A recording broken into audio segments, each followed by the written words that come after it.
Study Portals workshop, Rebranding Greek Universities, Recruiting International Students to Greece.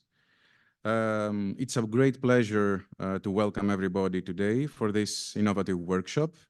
And at this point, I would like to extend a special thank you to our guests and experts from Study Portals, Sir Giles Hawkins and Miss Damaris Clark, who are our keynote speakers, presenters, and protagonists of today's event.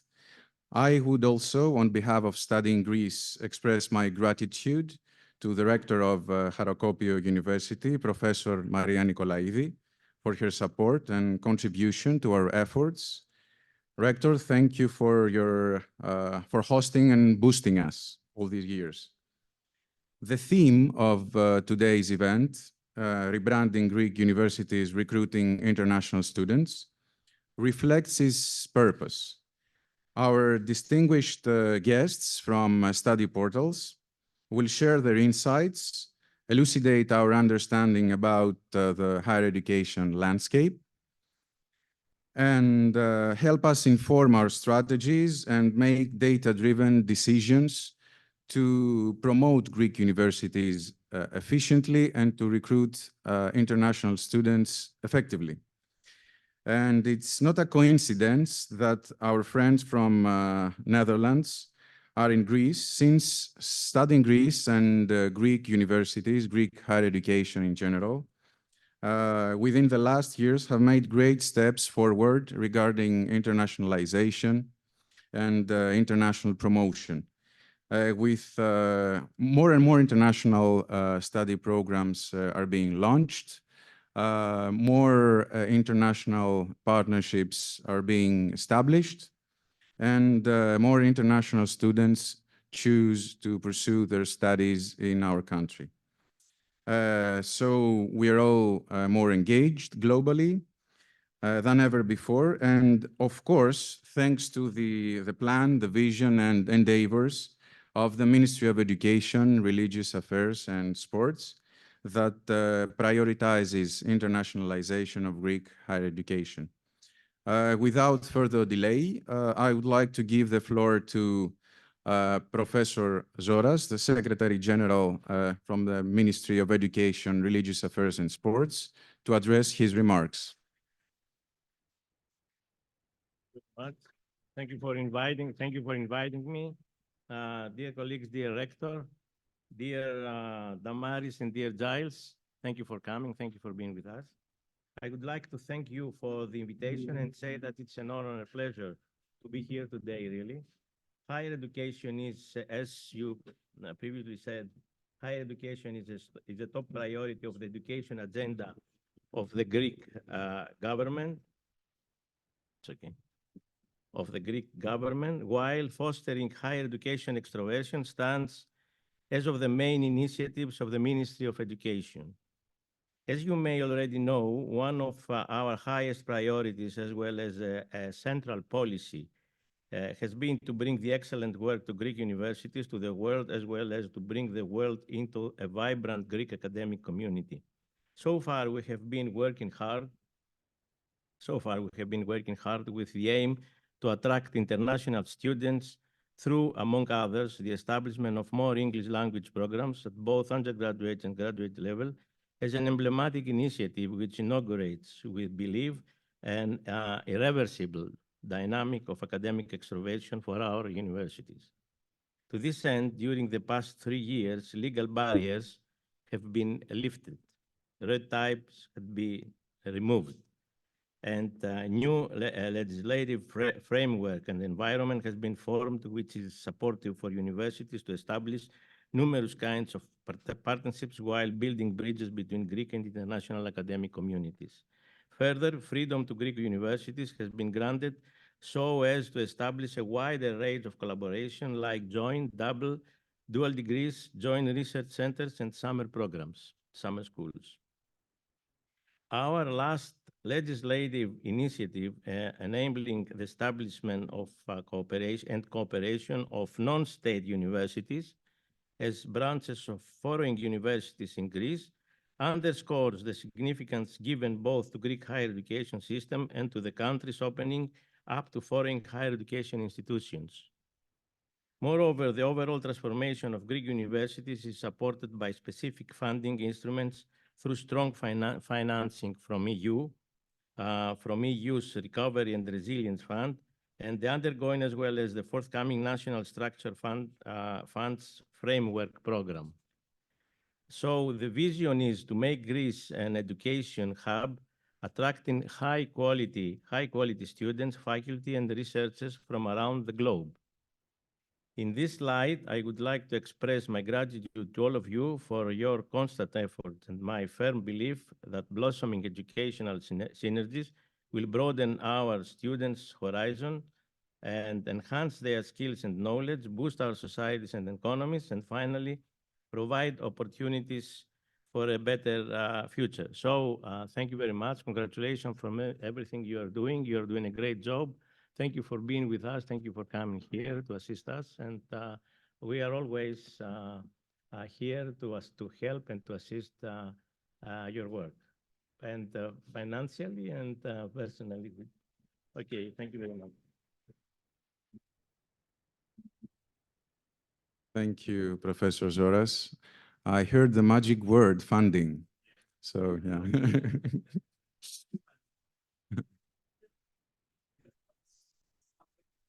So thank you for your support. Our next speaker needs no introduction. He's a best friend of mine. He's the president of Study in Greece. He's Christos Michalakelis, professor of informatics and telematics at Harokopiou University.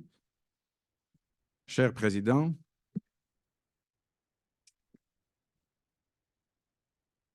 Kalimera. Dear Secretary General, dear Rector, dear colleagues, dear Giles and Damaris, dear ladies and gentlemen, it is with great pleasure that I welcome you to this event where Study in Greece and Studyportals have joined forces to explore the evolving landscape of international student recruitment and global trends in higher education. Today, we gather here with a shared vision to equip Greek higher education institutions with the knowledge and insights necessary to navigate the complexities of the international market and stand out as leaders in the field. At Study in Greece, our mission has always been to promote Greece as an exceptional study destination on the global stage. In collaboration with Studyportals, we aim to provide Greek universities with the tools and resources to understand student interest in Greece. By leveraging data-driven strategies and digital marketing plans, institutions can make informed decisions that enhance their internationalization endeavors and ensure sustained competitiveness at a constantly evolving landscape. Studyportals analytics and consulting team brings a wealth of experience to the table with over a century of combined expertise in international higher education marketing and student recruitment. Their comprehensive approach encompasses market insights, data analytics, strategy development, and professional training, empowering universities to realize their ambitions and achieve excellence in international marketing. Today's workshop offers a unique opportunity for Greek universities to gain valuable insights into the dynamics of international study program supply and demand. Through presentations by Studyportals, we will uncover key trends, identify growth opportunities, and strengthen the competitive edge in the global marketplace. Study in Greece always believes Greece holds immense potential as a study destination, boasting world-class universities, vibrant student life, and its natural beauty. So I wish, with the help of Studyportals, let's seize the opportunity to showcase the best of what Greece has to offer and reaffirm our commitment to excellence in international higher education. In conclusion, I would like to draw your attention to two crucial points. Firstly, I want to express our deepest appreciation to Studyportals for generously offering this work without compensation. Given Study in Greece's current financial constraints, their support is truly valuable, enabling us to continue fostering internationalization efforts within Greek universities. Furthermore, I extend our gratitude to Harokopio University, a pioneer in internationalization, and specifically to Rector Professor Maria Nikolaidi for her unwavering support in securing financial aid for the dedicated volunteers since October 2023, when the financial support stopped. This collaborative effort has been instrumental in driving our initiatives forward. Secondly, it's important to acknowledge the challenges Study in Greece has been facing in securing financial assistance from the Greek state over the past 6 months. While we understand the complexities involved, this support is pivotal, especially at this nascent stage of our internationalization project. We remain hopeful for increased collaboration and support from the Greek state and the Ministry of Education. With these considerations in mind, I'm confident that by working together, we can navigate the obstacles ahead and pave the way for Greece to emerge as a hub of learning and innovation. Once again, Study in Greece extends its deepest gratitude to each of you for your unwavering dedication to advancing the global presence of Greek higher education. Last but not least, I wish to extend my sincere and deep gratitude to my dear colleagues, the Study in Greece team, who work voluntarily all these months, and the members of the Board of Directors of Study in Greece for their continued support towards the mission of Study in Greece, the internationalization of higher education, despite the difficulties we continuously face. Let us continue our collaborative efforts to achieve excellence in international higher education for the benefit of Greece as a whole. Thank you.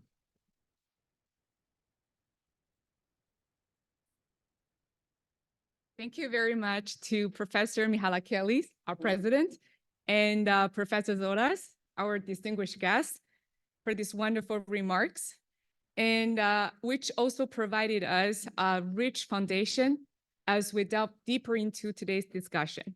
So please allow me to welcome our first presenter, Professor Thodoris Papaioannou, Executive Director of Study in Greece. He's a prominent figure in the international higher education sector, and he not perseveres in advancing Greek higher education on the global stage, but also, no, I'm speaking the truth, but also with his experience and his expertise and knowledge, Study in Greece has successfully facilitated and forged numerous collaborations between Greek universities and institutions from all over the world.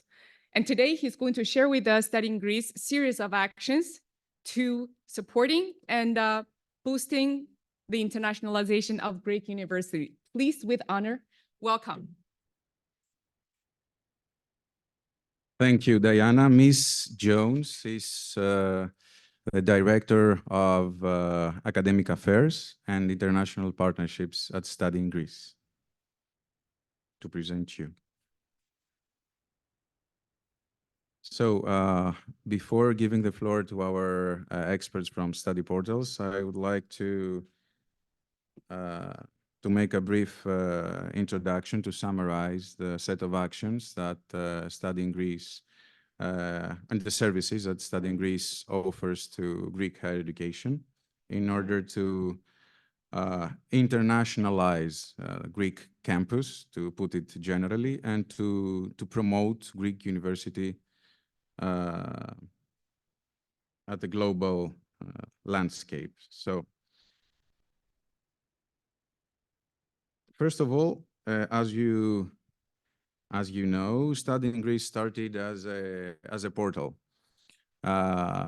with a strong online presence.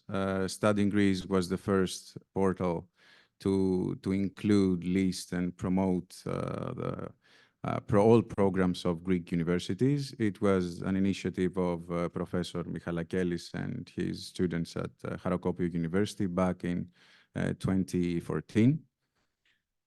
So the first set of actions has to do with our digital ecosystem. At the moment, Study in Greece has created domestically a range of platforms to support, provide know-how, and boost the international promotion of Greek universities. We have the Bachelor's platform, Bachelor's Finders platform, our Master's Finders platform. We also provide useful information to international students interested in pursuing their studies in Greece via our help desk. And I would like to thank very warmly all my colleagues at Study in Greece that respond to the needs of international students. It's a hard job. We have a brand new platform, very promising, the first applications platform to be created in Greece, our ATSIG platform, thanks to the great job of our IT team.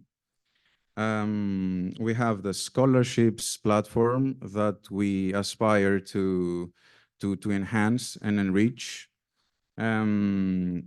A MATSIG platform to support and boost international cooperation and sustainable partnerships between Greek and international institutions. It's like an academic marketplace. And our Ithaca, International Hellenic Academia, that is dedicated to the creation of an online Hellenic community. We aspire to gather many Greek professionals from the Greek diaspora and, of course, Philhellenes, people, academics from around the globe interested in Greek higher education and, in general, the classics. And our new platform, which is something very, very important, because as you already know, Greece and many other European countries face a severe housing crisis, is the HouseSig platform.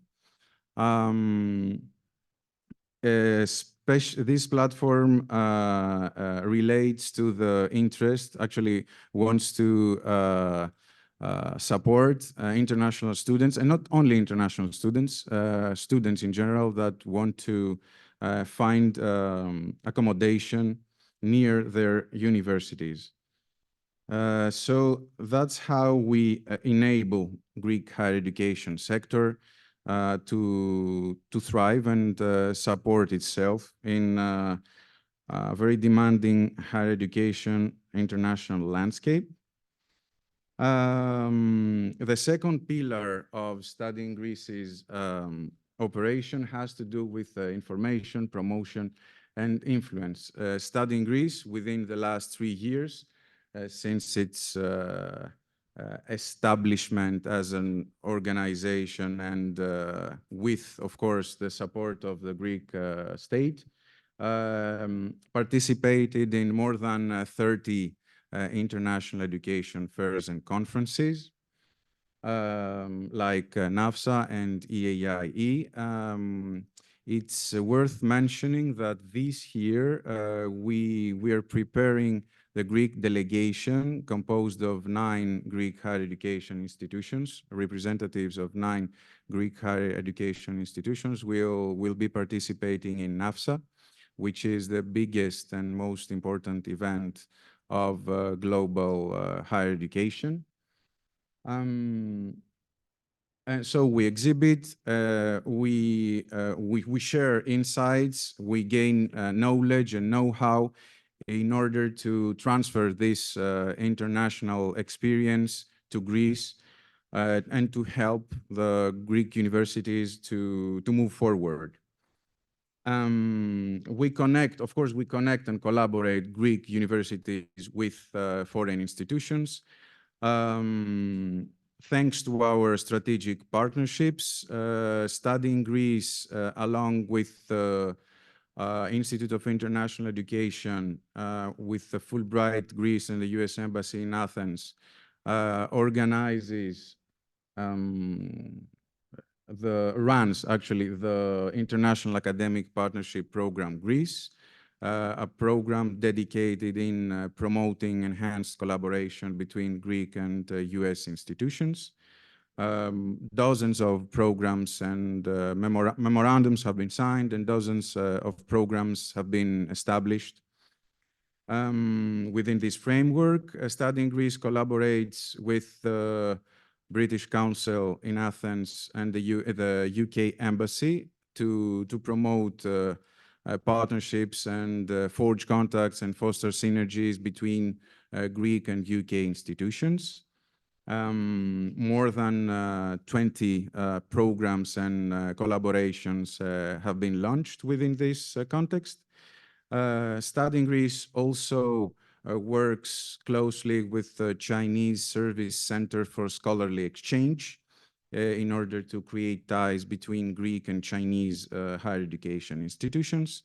And much more to come, actually, because we're about to sign a memorandum of understanding with Campus France and the French Institute in Athens and the DAAD, the German institute, the Goethe Institute, actually, and the German embassy, in order to create ties, to promote collaboration, and to enhance the relationships between Greek and institutions from these countries.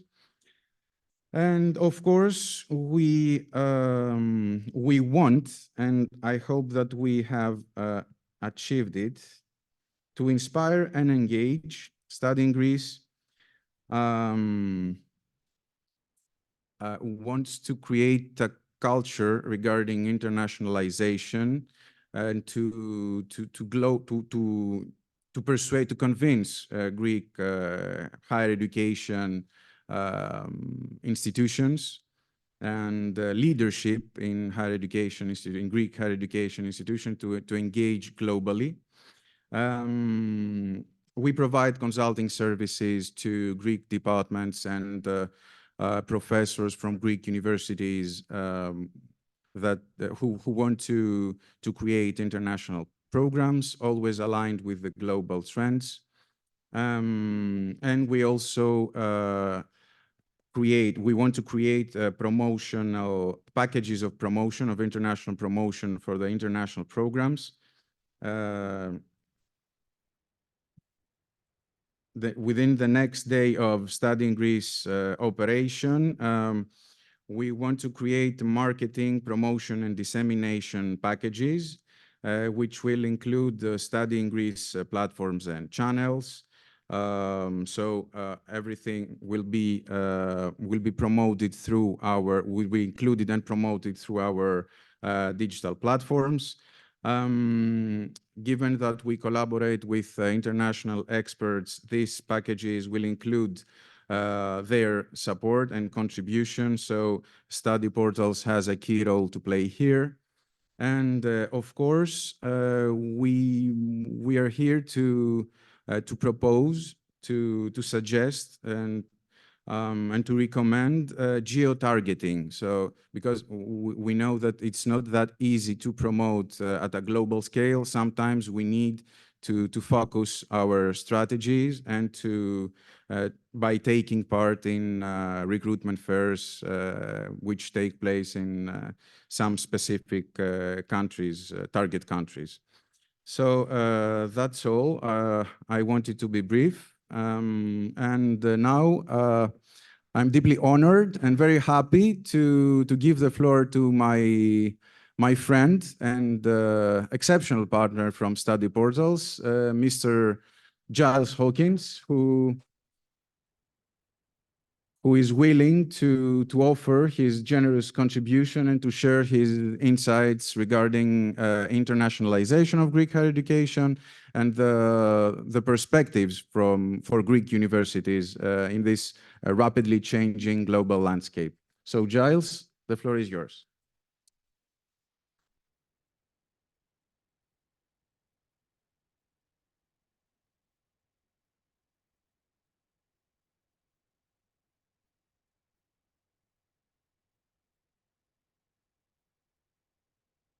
Thank you for your kind words, Theo, and thank you all for being here today. The warmth of the sun, which is a big difference from the Netherlands, where it's been raining continuously for 3 months, is only really matched by the warmth of the welcome I always get when I visit Greece to visit with study portals and with Greek universities.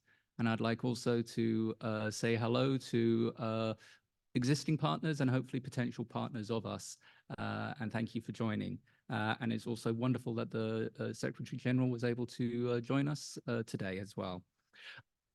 The student journey is what we use to describe what happens to a student from the moment they think of studying to the moment they leave your institution. In fact, it can carry on beyond that because alumni are a very important part of any university's network.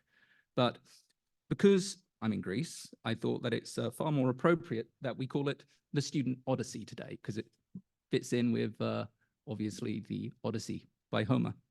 Now, the Student Odyssey can be surprisingly long. There's very often the idea that when you open applications, then you should start promoting your programs, and when you finish your application period, you should stop. Well, it doesn't quite work like that. Students typically are spending anything from 18 months to a year on average in thinking about where they're going to study, and they go through several distinct phases. What this shows you is the channels that you have for acquiring students and the various phases they go through, and it shows you the risks of losing people that you have attracted to you through each stage.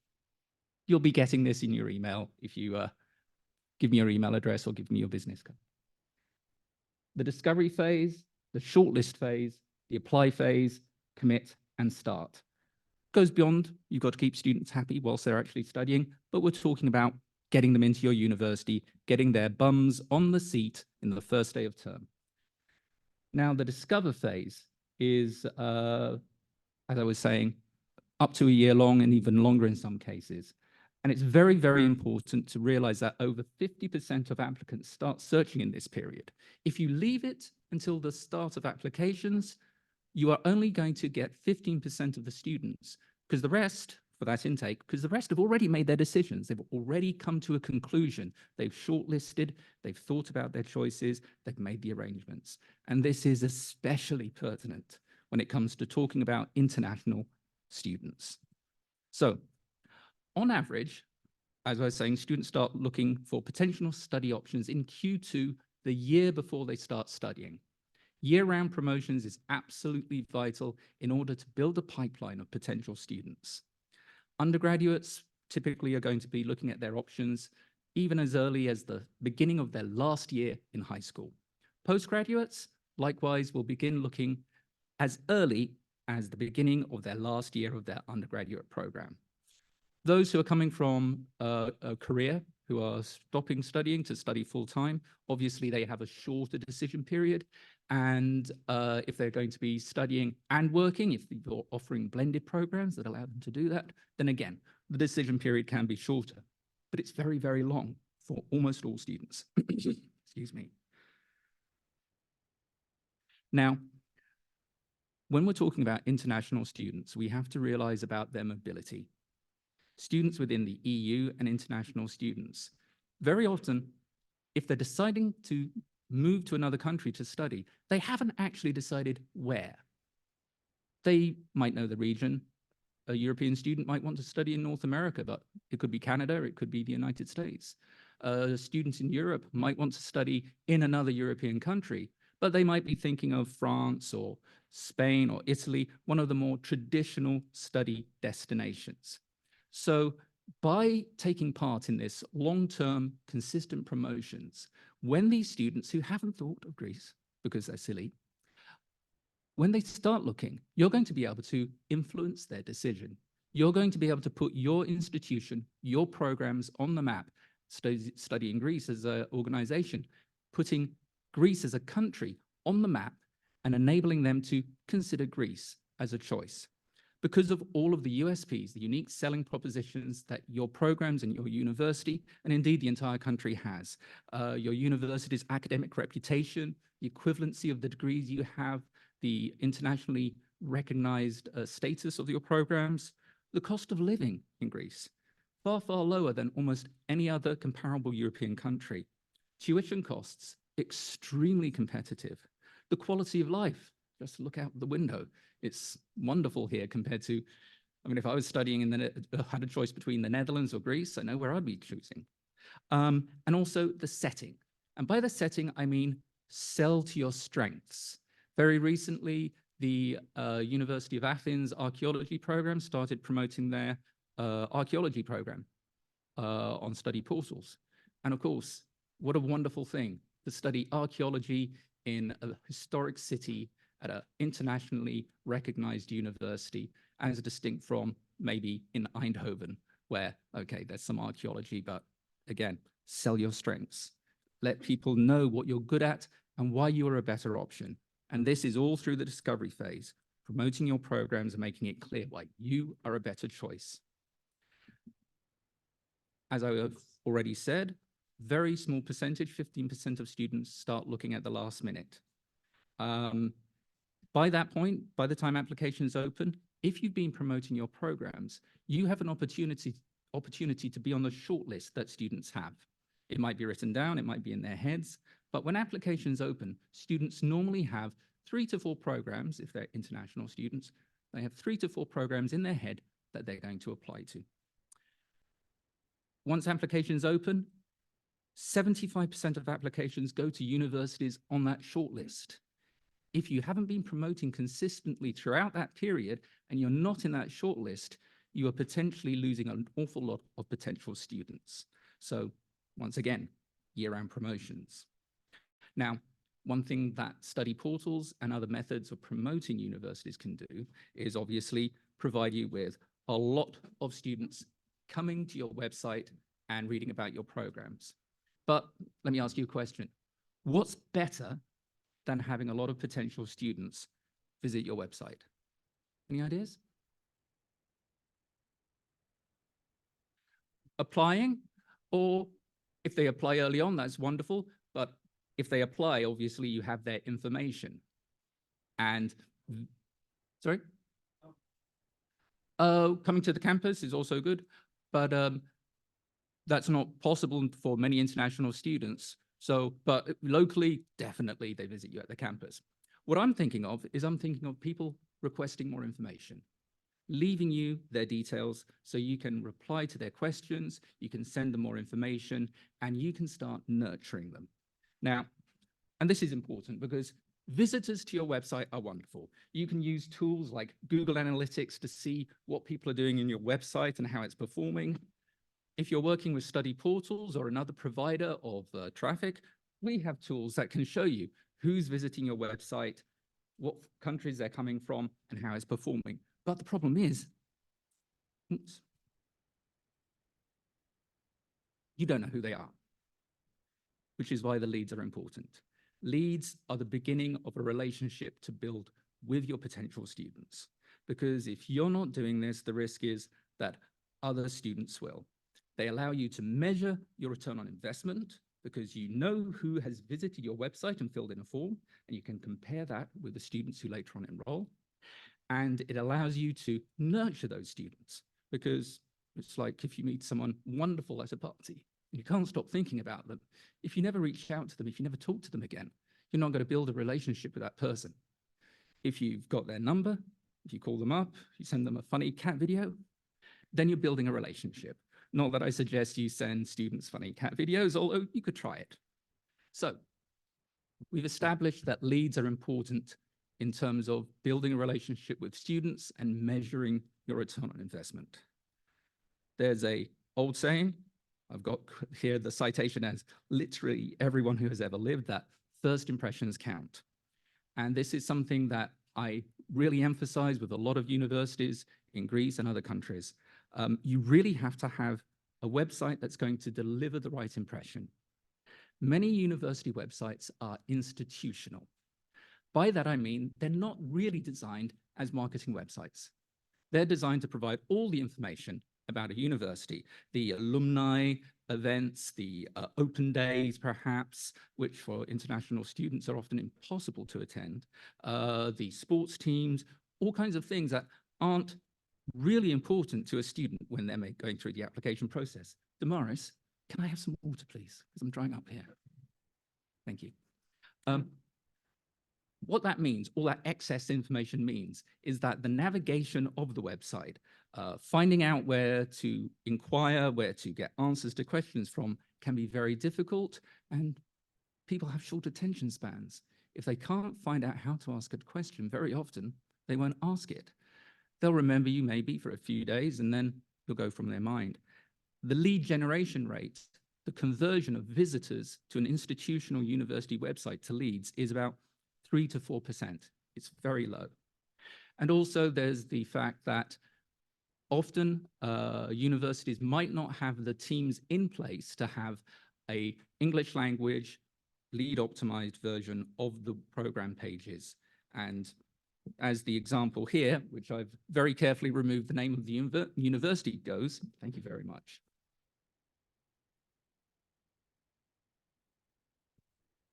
As the example here shows, that's not a very good first impression of a university. There's spelling errors in it, and if you looked at it closely, the layout is not very good, and there are 4 different ways of contacting the university. What you should do, whether it's asking your partner to provide it for you or creating it yourselves, is have a marketing website.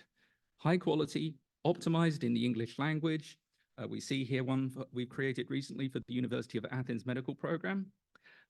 These are going to double or triple your ability to get a return on your investment, because the lead generation rate is going to be 10 to 15%, normally above 10%, as high as 15%. This maximizes your potential to nurture those students, to make sure they carry on thinking of you, and to make sure that when applications open, you are on that short list because you've built a relationship. You've started doing that. So, talking about leads again, what would you think is the most important thing to do when you get a lead? Any ideas?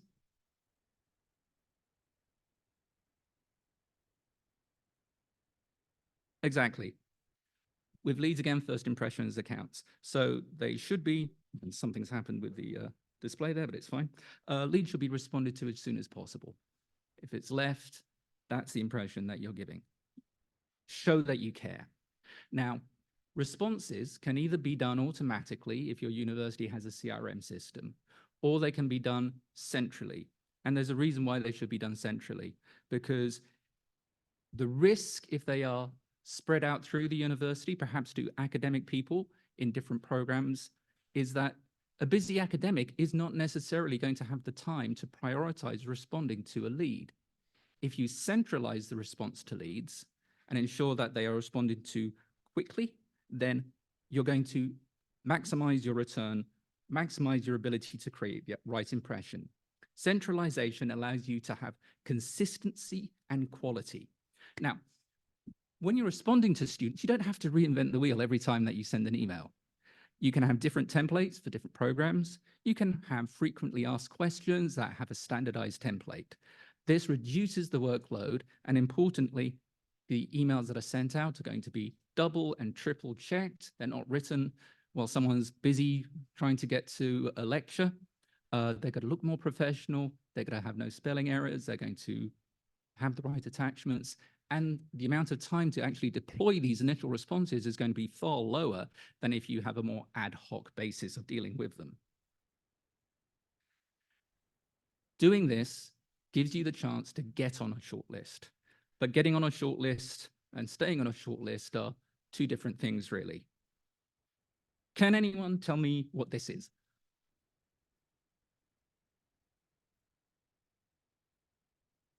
Come on. The thing on the vase. It's a siren. It's a siren. We're talking about the Odyssey. The sirens try to attract the attention of the sailors on Odysseus' ship, and he had to tie himself to the mast and put stuff in their ears to get past them. But actually, this isn't a siren. In this context, this is another university or several other universities. They are trying to get the attention of your potential students, because at the start of this process, you haven't actually entered into an exclusive relationship with a student. They are inquiring with other universities. You are being compared to them in terms of your program offerings, but also qualitatively in terms of how you respond. So timely responsive to a prospective student help build a relationship. They help keeping you in the forefront of the student's mind, which other universities are also going to be doing, because it is a competitive process. Just as we all experienced when we were thinking about where we're going to study, or what we would react if we requested information from 4 or 5 universities, and 2 of them never really responded, and 3 and 4 were very responsive and provided lots of information. So what should you do? Nurture your potential students, build a relationship, make things tangible. This is very, very important for international students, because it's not like they can jump on a train and go and see the campus. This is online contact. It's not quite real. And the more contact you have with them, the more they can see themselves sat in a seat in the lecture hall in your city, in your university, the more likely they are to go through that process. Now, this doesn't mean that you bombard potential students with emails. You've got to make sure what you send them is interesting, it's relevant, it's timely. So scholarship information is a great idea. That's something that students are always interested in if it's appropriate. For students moving from another country, especially if you're offering bachelor's programs, this is going to be their first time away from home. So it's very important to emphasize that there is someone they can speak to if they need support. Support for international students. Open days and webinars, especially webinars for international students, are another thing that's appropriate and timely to notify students of.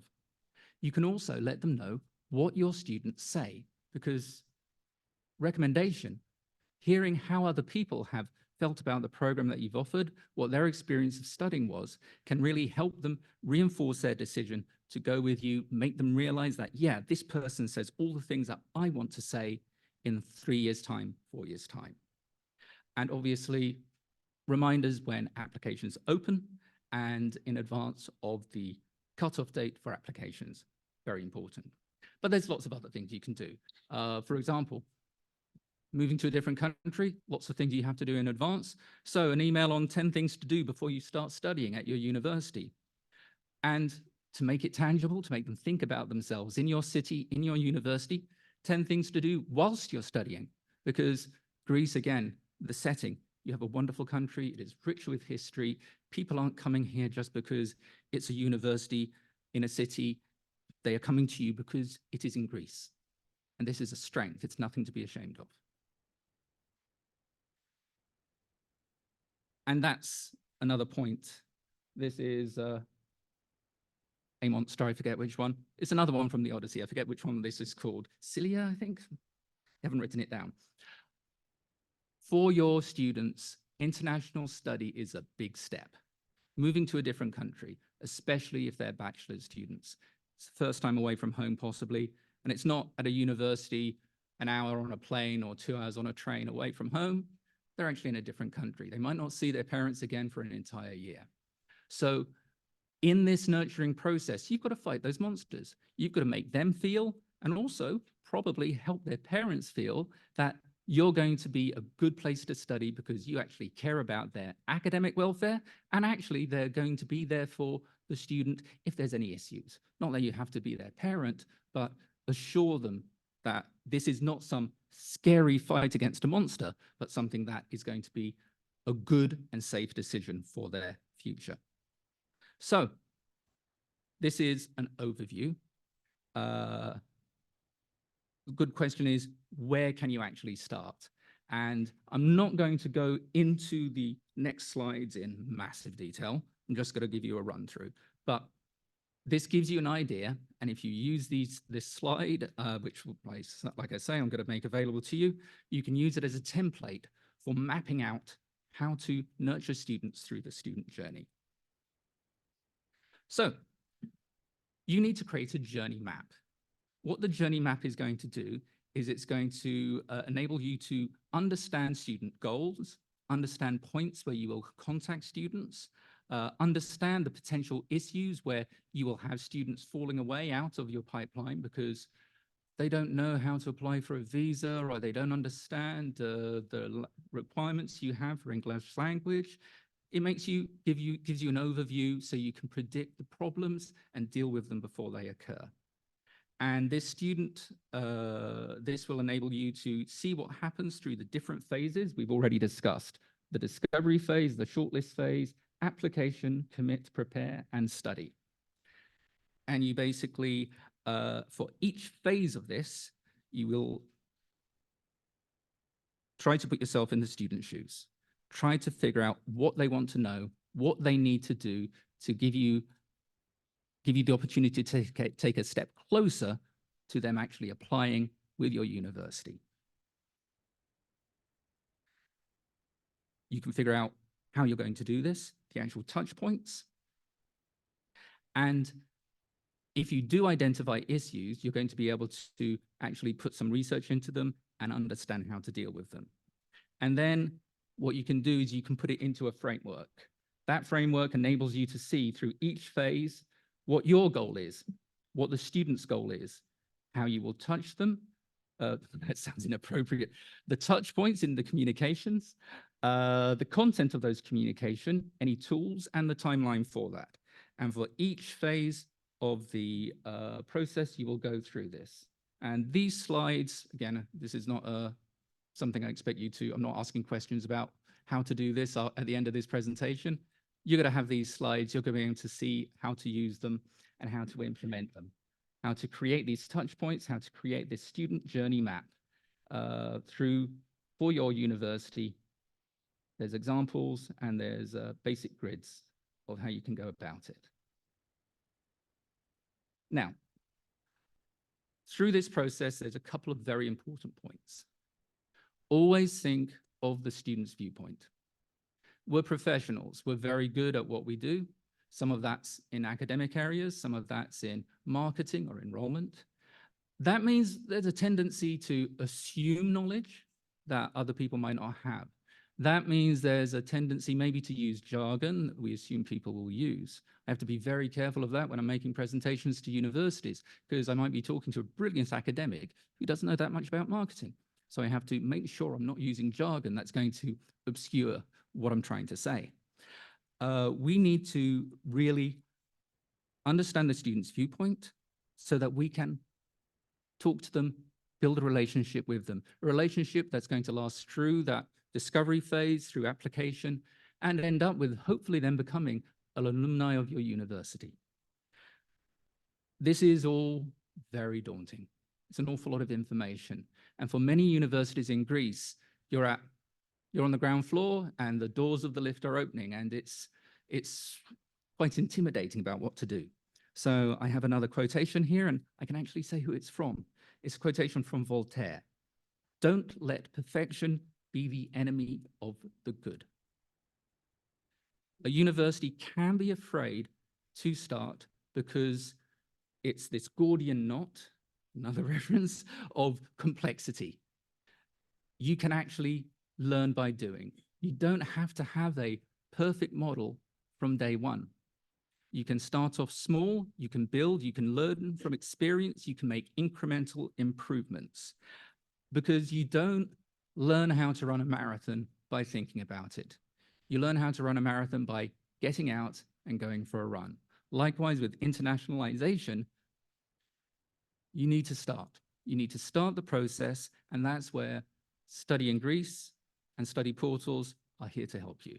We have a lot of experience from other countries, helping them how to start the process of internationalization at program level in universities or centrally for an entire university, and also promoting at a country level. Excuse me. So reach out, utilize the help that we can provide, understand the processes that you need to do, and understand you need to start. It needs to be continuous, but do start. Don't let fear of the complexity of internationalization dissuade you from making progress. I have a little time in hand before the refreshment break. Did anyone have a question immediately coming off from that? Because later on, we've got to have a discussion, and there'll be more time for questions then. But Dimitris. Thank you very much. My question is, do you usually see your clients doing this organization at the department or at the university level? The answer is both. Basically, what I typically see in countries that do not have a tradition of internationalization, who have not really built up a big profile as an international study destination for students, it will be programs or perhaps departments that take the initiative.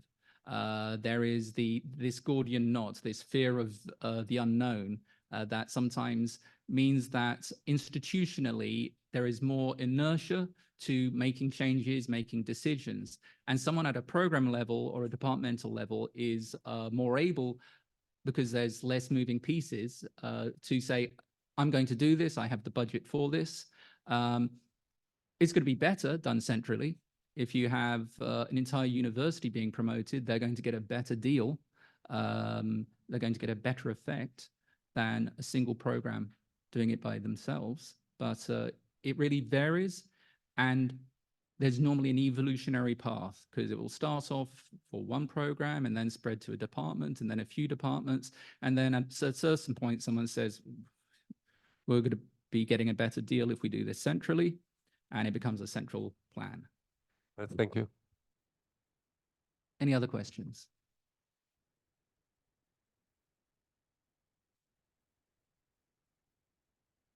Checking online.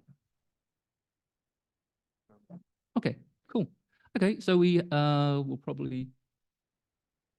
Theo, please.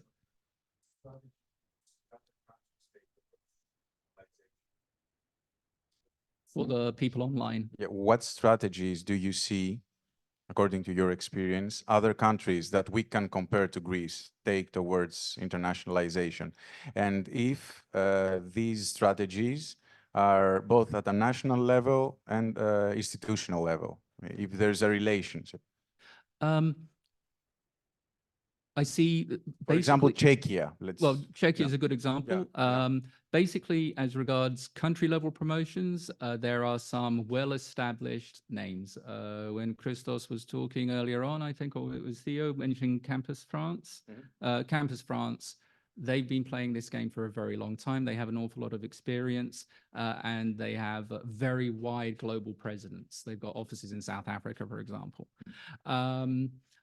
That's not really something comparable or helpful for the Greek experience. And Czechia is a very interesting example, because in terms of size and scale and the maturity of internationalization, they're at similar levels. And actually, Greece is a little bit ahead in some ways at a country level, because it isn't until this autumn that I will be doing a workshop like this for DZS, Study in Czechia, at their conference in Prague. So we'll be doing a similar kind of thing for Czech universities, but Czech universities have been going down this road for 5 years, in some cases 10 years. They have more experience typically than Greek universities. So I have multiple clients in Czechia who've been promoting their programs internationally for some years. They've gained experience, they've refined how they do it. So the strategies, some of the universities in Czechia are now moving to centrally promoting programs rather than on a departmental level to gain all the economies of scale that they gain from that. They are going beyond mere promotion and using our data services in order to see what programs are the best to develop for international student markets, seeing which has the greatest chance of attracting the most students to the university. We recently completed a report for a university in Czechia on precisely this subject because they wanted to make sure they weren't going to waste money developing a program no one was that interested in. That would fail. If you are thinking of program development, one horrifying statistic is that in the United States, I think something like 75% of new programs failed to last more than 5 years because they had no applicants or so few applicants, they weren't an economic prospect. Because the programs were started up because of gut feeling. Now, gut feeling sometimes works, horse racing maybe, other things, but very often gut feeling is going to get you into trouble. We can help you see the data that will enable you to say, yes, this program has got a very good potential market. So strategies go from acquiring students to actually seeing new markets for students and new potential for the universities to grow their program roster with very, very marketable and marketable programs that will attract lots of interest. On the country level, I think Greece is doing very well for comparable sized countries within Europe, and full credit to Study in Greece for being responsible for that. We're very, very happy to build this relationship over the past 18 months, and full credit to you for leading the way. We also have a question from the Zoom from Miss Betty Tsakarestou. If you can unmute yourself and you can talk directly to Mr. Hawkins. Thank you very much. Good morning, Mr. Hawkins, and good morning to your colleagues. I'm from Pantelleria University. I'm representing one of our international MA programs, and we are working with Study in Greece. At some point, we have implemented, I would say, let's call it design thinking methodologies in order to design our program, and somehow we are focused into having a, let's say, a website which is more responsive, more marketing oriented, rather than, you know, as you described it, as less institutional way and have leads. Since this is our first year, so I would like to ask you, having already taken this path, of course, we need to work more and be more consistent and strategic around it. So what would be the best, let's say, touching points, venues, channels, in order to move ahead? Like, let's say, like events like NAFSA, reaching how we can reach new markets, how we can have better geolocation according to get more access to, let's say, to be part of the student's journey, to be considered. So what would be the touching points for us? So this sounds not great. So you've already taken the initiative of developing a lead optimized marketing website, and your main interest is understanding how you can understand the markets, the countries, and maybe subject areas that are best to focus on. Is that the core of your question? The core, yes, is how we actually get access to the markets we have already. I mean, academic markets that we have already spotted that they are a good fit for us. The second half of this presentation is going to be digging into, after the break for refreshment, is going to be digging into the data that we have. We have, I think it's something ridiculous, like 200 students a minute, a million visitors every month, 52 million visitors every year coming to our websites. That means we have an awful lot of data about student interests and trends from all over the world, but we can specifically look at that as it applies to Greece, and we'll be sharing some of these insights after the refreshment break. That is on a generic level for Greece as a country. But we also do that in great detail for individual universities if they require that service. And we can inform you that, okay, these programs are absolutely brilliant for the North American market and for other Anglophone countries, or that maybe there are other focus areas you've not considered, other countries that we should focus promotions on, because this is the key.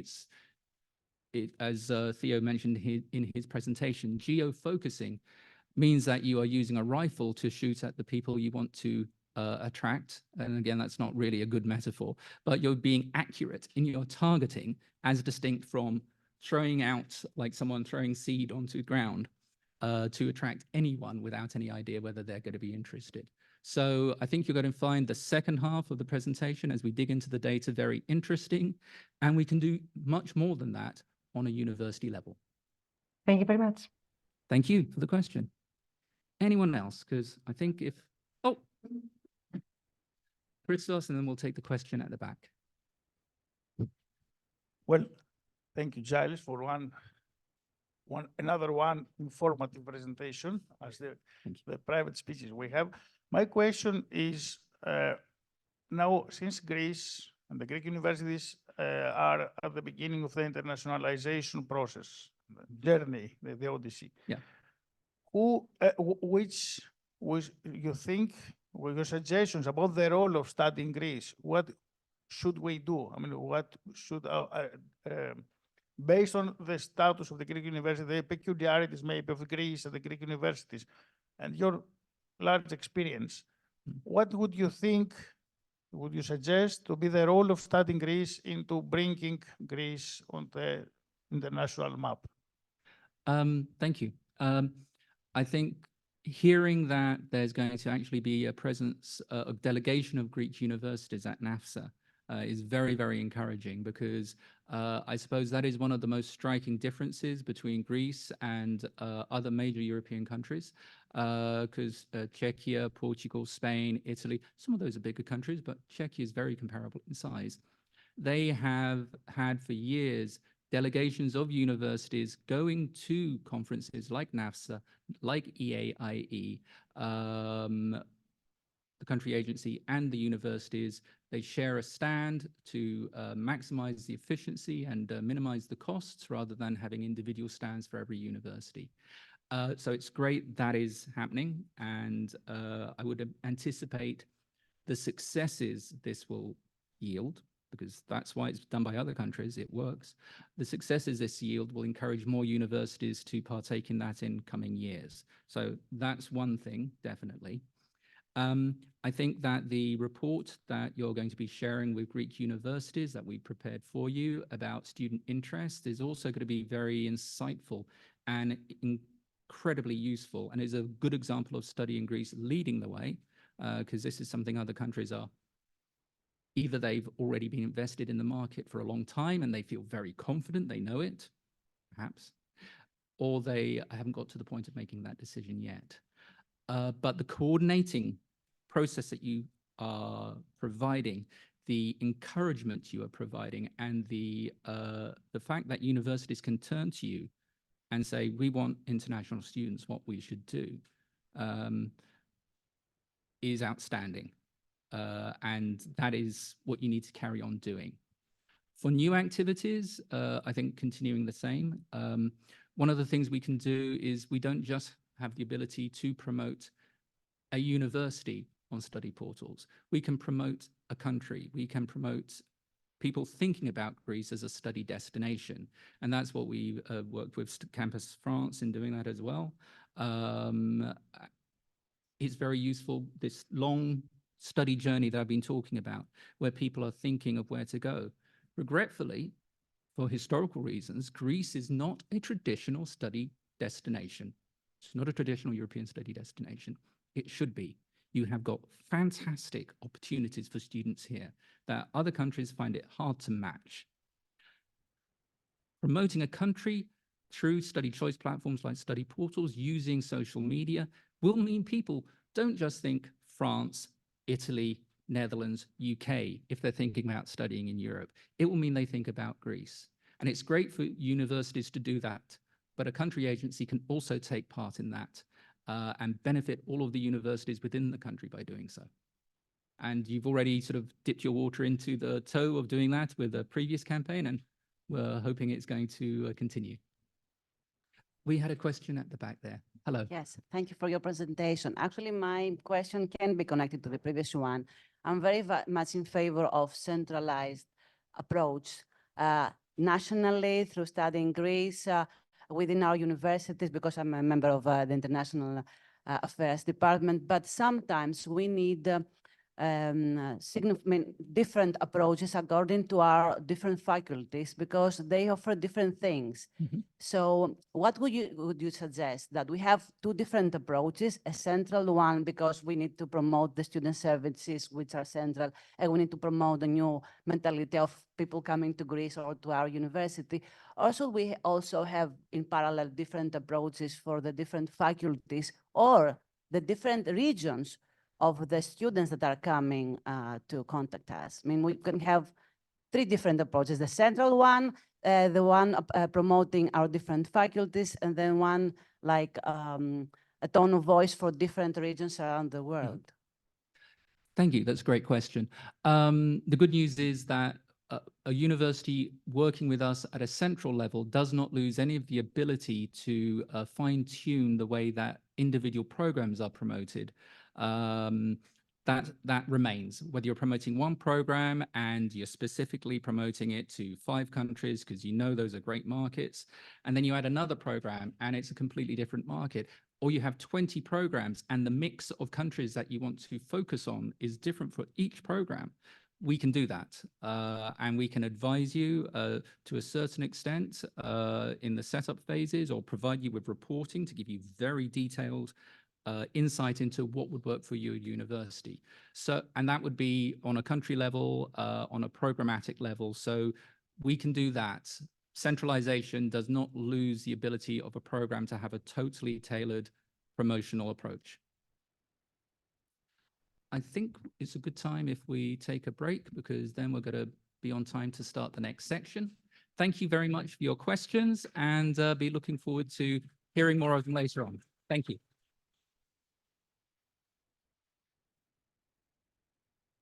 Thank you so much to Mr. Giles Hawkins for this insightful and very interesting presentation.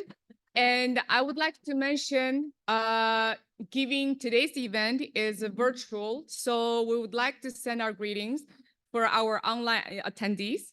And please stay tuned, and we'll come back after the break. Thank you.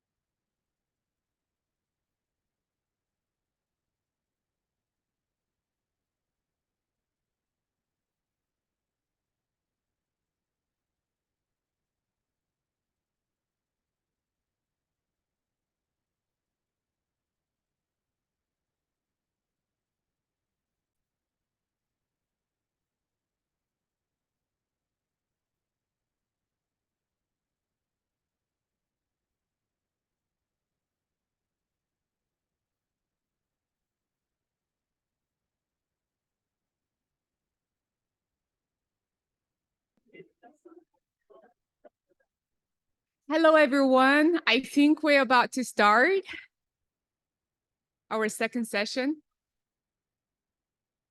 If they can hear me. Takes a few moments.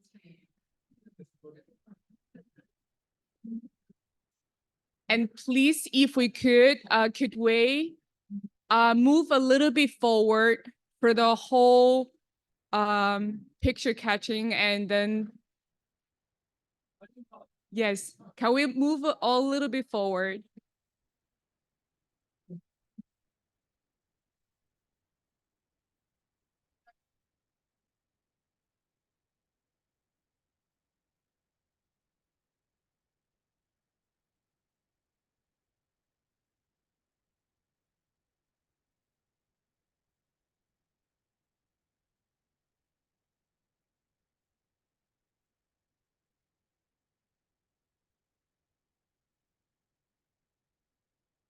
Thank you. If we could, yes.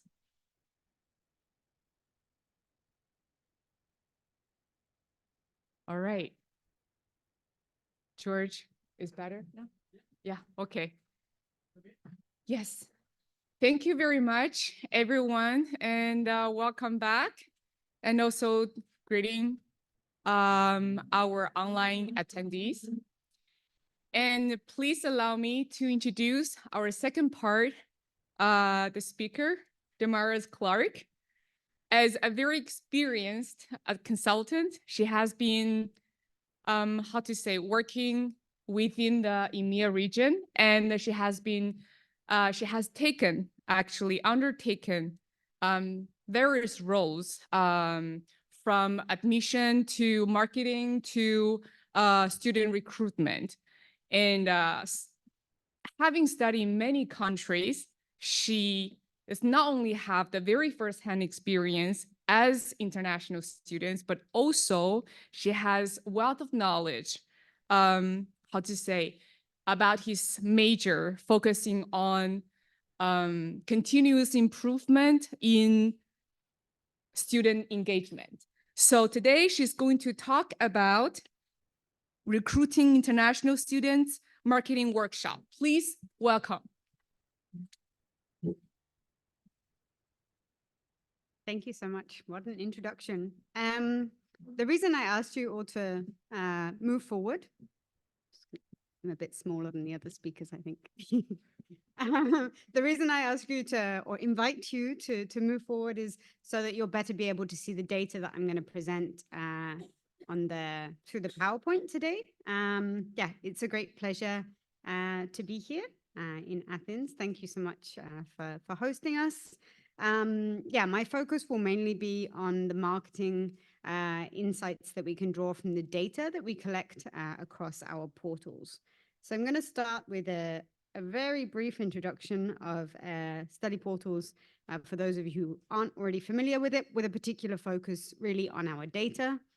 So these are just some of the statistics about the number of portals we have, the number of visitors that come to our portals, the enrollments, also the programs that we list across our portals, and the number of participating institutions as well. In addition to promoting the programs, and the area that I'm involved in as a data analytics consultant is digging into the data that we collect on the students who visit our platform, and also the institutions that are promoting their programs across our portals. And we can draw out lots of market insights, institution-specific insights as well through that. So we collect two main types of data. On one side, the supply data. So these are the programs which are listed across our portals. So we have information about obviously where they're based, the institution, the tuition fees, the duration of the course, entry requirements, and so on. And then on the other side, we have the demand data. So we measure this through page views. I'm going to talk a bit more about what we mean by a page view shortly and why it's significant. And through that, we can establish where the interest is coming from, what kind of study areas students are interested in studying, which city, which institutions, what type of institutions, as well as many other search patterns as well.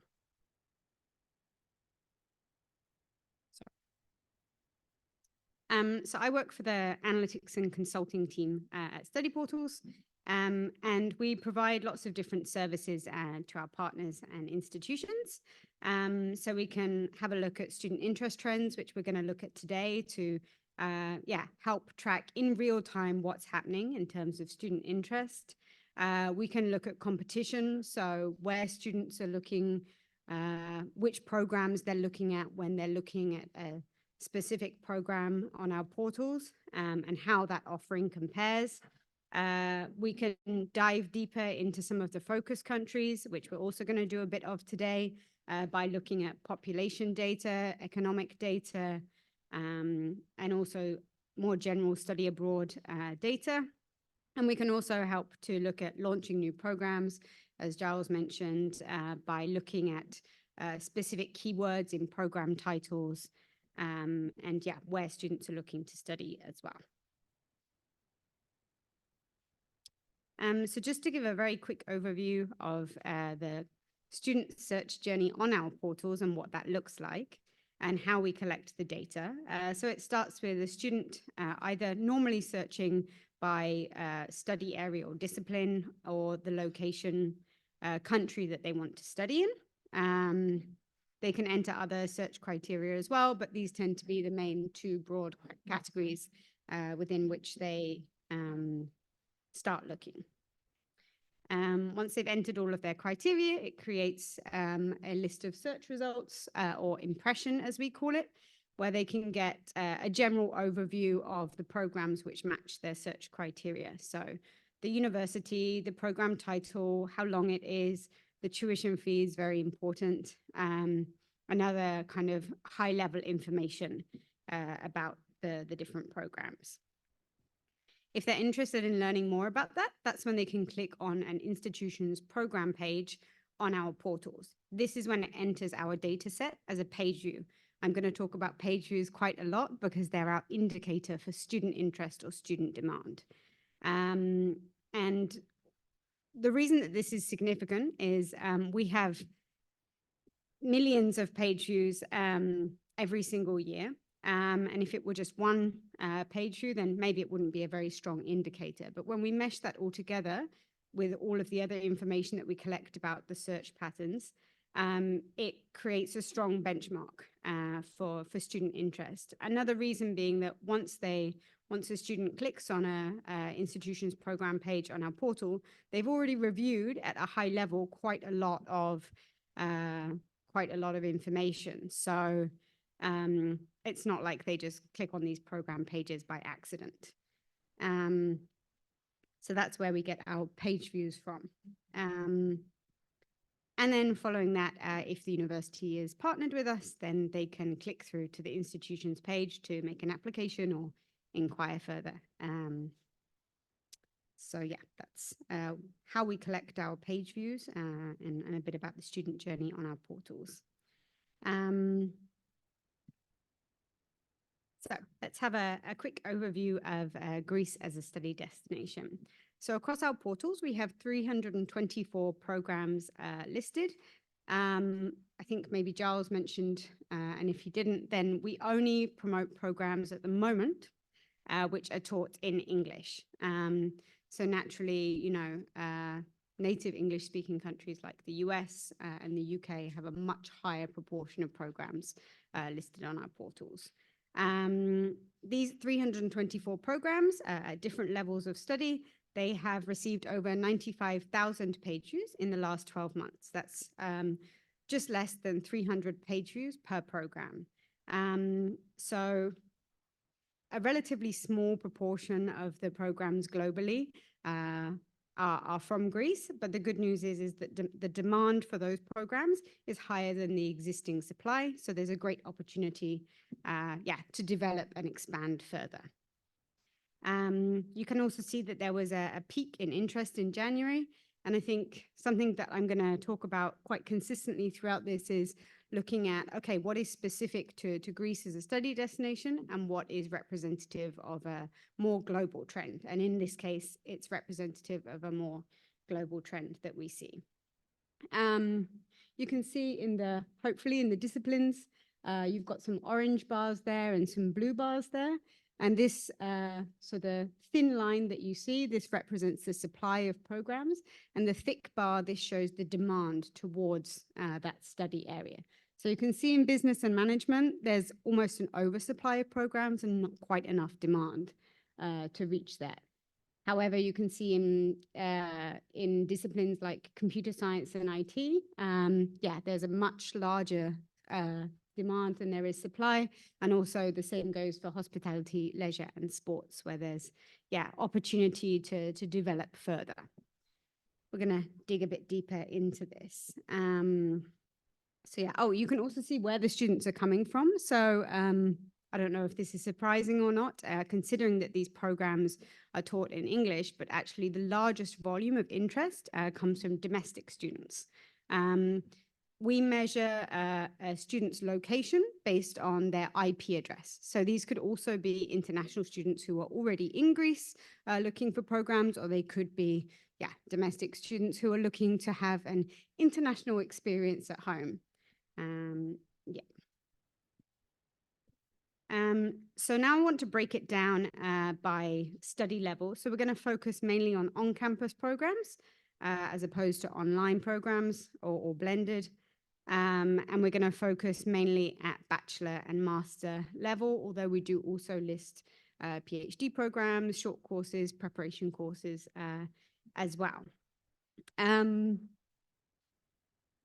Let's have a go. What can you kind of tell from this? What can you see from looking at this bachelor level data? Anyone want to comment on anything that they might see? This is why I asked you to move forward so you can actually see the data, hopefully. How many programs do we have listed at bachelor level? Yeah, exactly. So 125 programs at bachelor level, and they've received over the last 24 months, just over 33,000 page views.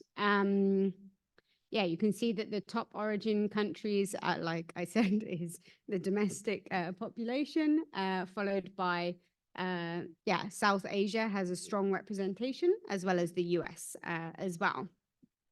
What do you think globally is the most popular discipline to study? Any guesses? So, in English globally. Okay.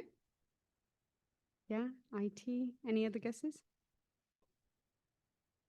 Oh, very nice. Okay, yeah. Actually, the most popular discipline is actually business and management. So sorry, just to go back a minute, I should have also explained a bit about our disciplines and sub-disciplines. So we categorize all of the programs under 15 disciplines, so broad study areas like social sciences, business and management, computer science and IT, etc. And then we have 283 sub-disciplines across those 15 disciplines, which break down into kind of smaller study areas. Psychology, for example, falls into the area of social sciences, and we'll talk a bit more about that in a bit. And you can also see, how those disciplines perform. So you can see there was a massive uptick in social sciences, business management, and computer science at the beginning of this year. We like to track trends. So this is the same overview, but at master level. Anybody notice anything different about the page views here? Can anybody remember what they were for bachelor level? Very good. But the number of programs is? Yeah. So there's much higher demand for master level study in Greece. And this is, again, quite representative of a global demand. We see that there's a much higher demand for international students to study a master than there is bachelor, generally speaking, okay? Again, you can see similar origin countries. The US isn't in the top 5 anymore, and it's been replaced with Nigeria instead. So you can see that as you dig deeper into the data, you can draw out different insights. Again, so we see at master level, the biggest demand is for business and management, okay? This is the number of page views that you can see inside of these. I'm going to share these slides after, so don't worry too much about capturing everything. There's a lot of information in here. Again, you can see quite a different pattern of how the disciplines have changed in terms of the interest that they attract over time. So yeah, a decline in business and management, and more of an increase in social sciences. Overall, fantastic news. So looking here again, just at bachelor level and master level, we see that there has been, a big increase basically since the pandemic in interest in Greece, and that it's returned to pre-pandemic levels, and we're hoping to see it go beyond that this year in terms of a record number of page views to study a bachelor or master program in Greece. Excellent news. We see that there's large growth in terms of year on year the interest, so a 46% increase at bachelor level and a 32% increase at master level. So now we're going to have a quick look at where the student interest comes from, so what we'll call the origin countries, and how that looks in terms of comparing year on year. So we already saw the top 5. in some of the previous slides, but now we can see the top 15 countries. So on the left-hand side, you see the thick bar. This represents the prior 12 months. So March, April 2023 to March 2024. And the thin bar, the gray bar inside, that represents the 12 months prior to that. Okay, so March 2022 to March 2023. So we're looking at how interest evolves year on year. And then if we look at the right-hand side, we can see the extent of that. And I would say that there's two important things to look at here. One of them is the volume of interest. So you can see that India has the largest volume of interest, but also to have a look at the extent of the change. So this is what we call absolute demand. So we're looking at the number of page views and how that's increased, over a 24-month period. So yeah, generally speaking, I mean, what can you see? Has there been an increase in interest or a decrease? Yeah, this is actually quite unusual. We don't normally see this much increase consistently across different countries. And again, some of them are more kind of global increases. Bangladesh, yeah, we've seen in many kind of countries that students from Bangladesh are looking at, there's a big increase. And you also have to think about kind of the push-pull factors. So is there something going on in the country of origin that's, encouraging students to search for study abroad options? Is there also something happening at the destination country that's preventing students from or kind of decreasing the interest in it? If we look at the Netherlands, for example, and their limitations on international student recruitment, we'll surely see that in the data. And this is one of the great things about this data, is that it's showing these trends in real time. We look at the impact of the tuition fees in Norway, for example, and you can see it in the data. There is a 45% decrease in interest because they basically introduced tuition fees overnight. The elections in Turkey last year, we saw a huge spike in students from Turkey looking to study abroad after they released their election results. So really good to look at the data, but also to question, why is this happening as well? And the idea is that this is based on students who are looking on our portals now, but as Giles said, you know, the student journey can be anything between 12 and 24 months. So it's not reflective of enrollment data, which is important and has its place, but is looking at a future situation, so it can help you to plan strategically where to invest your resources, where to promote, and so on. So we're going to dive a little bit into, the disciplines here. So more or less the same, the same idea in terms of looking at increase or decrease in interest, but now instead of looking at origin countries, we're looking at the different disciplines. These are the top 10 disciplines by volume of interest. And you can see that the largest volume at bachelor level is for social sciences, which is what we saw in one of the first slides. But you can see that it's been pretty stable. So it's neither growing nor declining in interest. Whereas you can see business and management and computer science, there's, between a 10 and 15% increase in interest in these programs at bachelor level.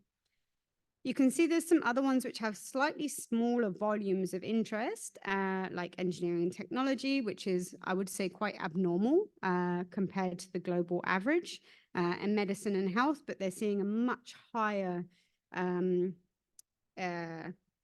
volume or a much higher percentage of and much higher percentage of student interest increase than the other ones, but they have smaller volumes to start with.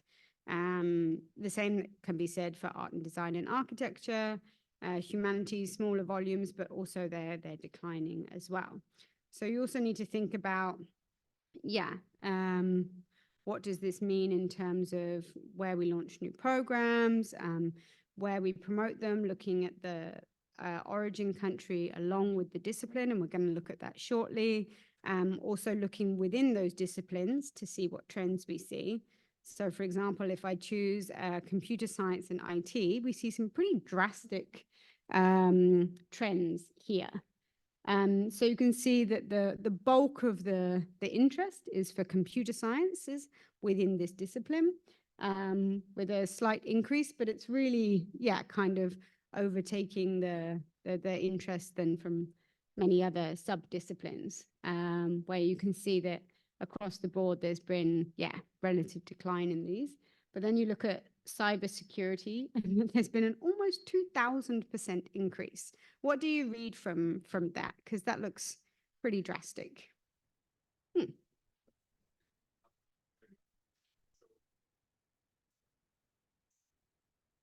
Correct. Yeah, you're absolutely spot on. Any reasons why we might see such a ridiculous number?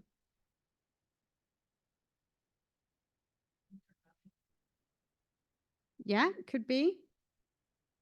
There's no right or wrong answers here, and I don't necessarily know the answers. I'm just interested to hear your reflections. I would say that it could be that there was only one program in this study area before on our portals, and now there's maybe 3 more.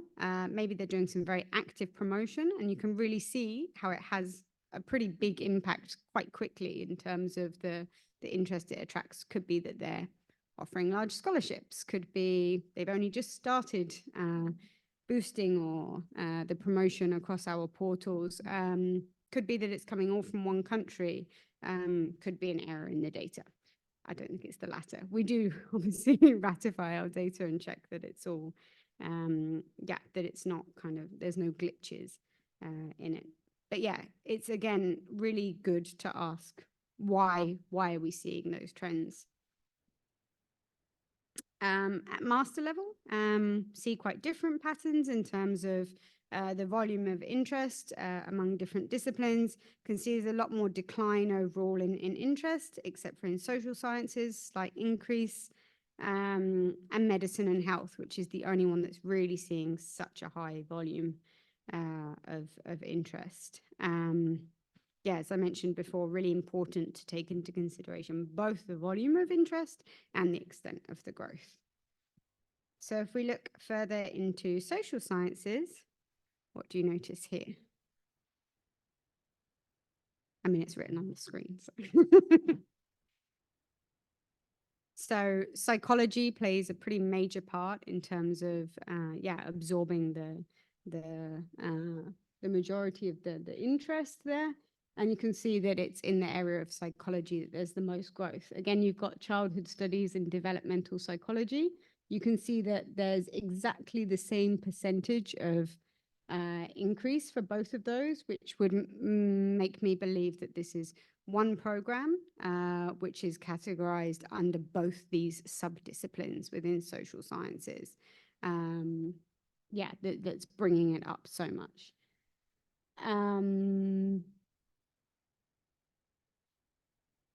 Anything else you see in here?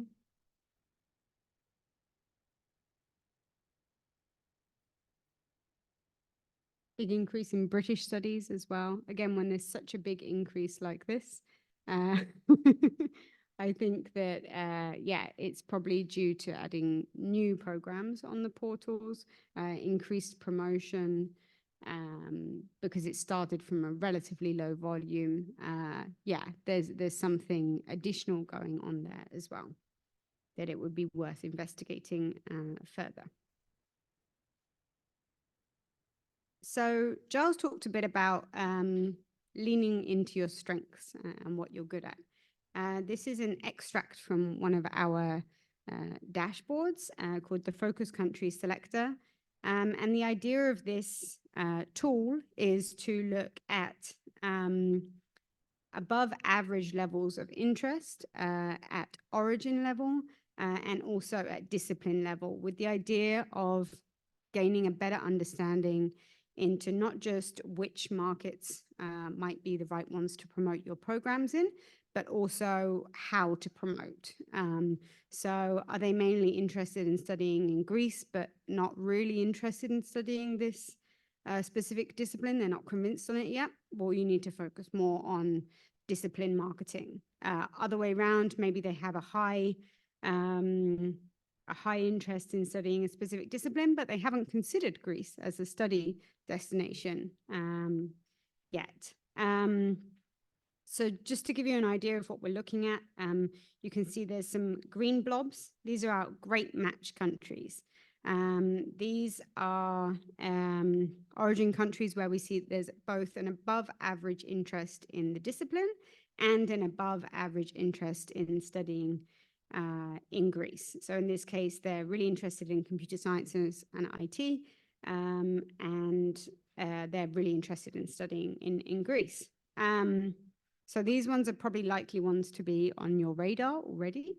And there might be some additional ones in there as well. Now, this is not to say that there might not be some issues in recruiting in some of these origin countries. The idea is to just give you an idea, and we're going to dig further into some of the elements behind that.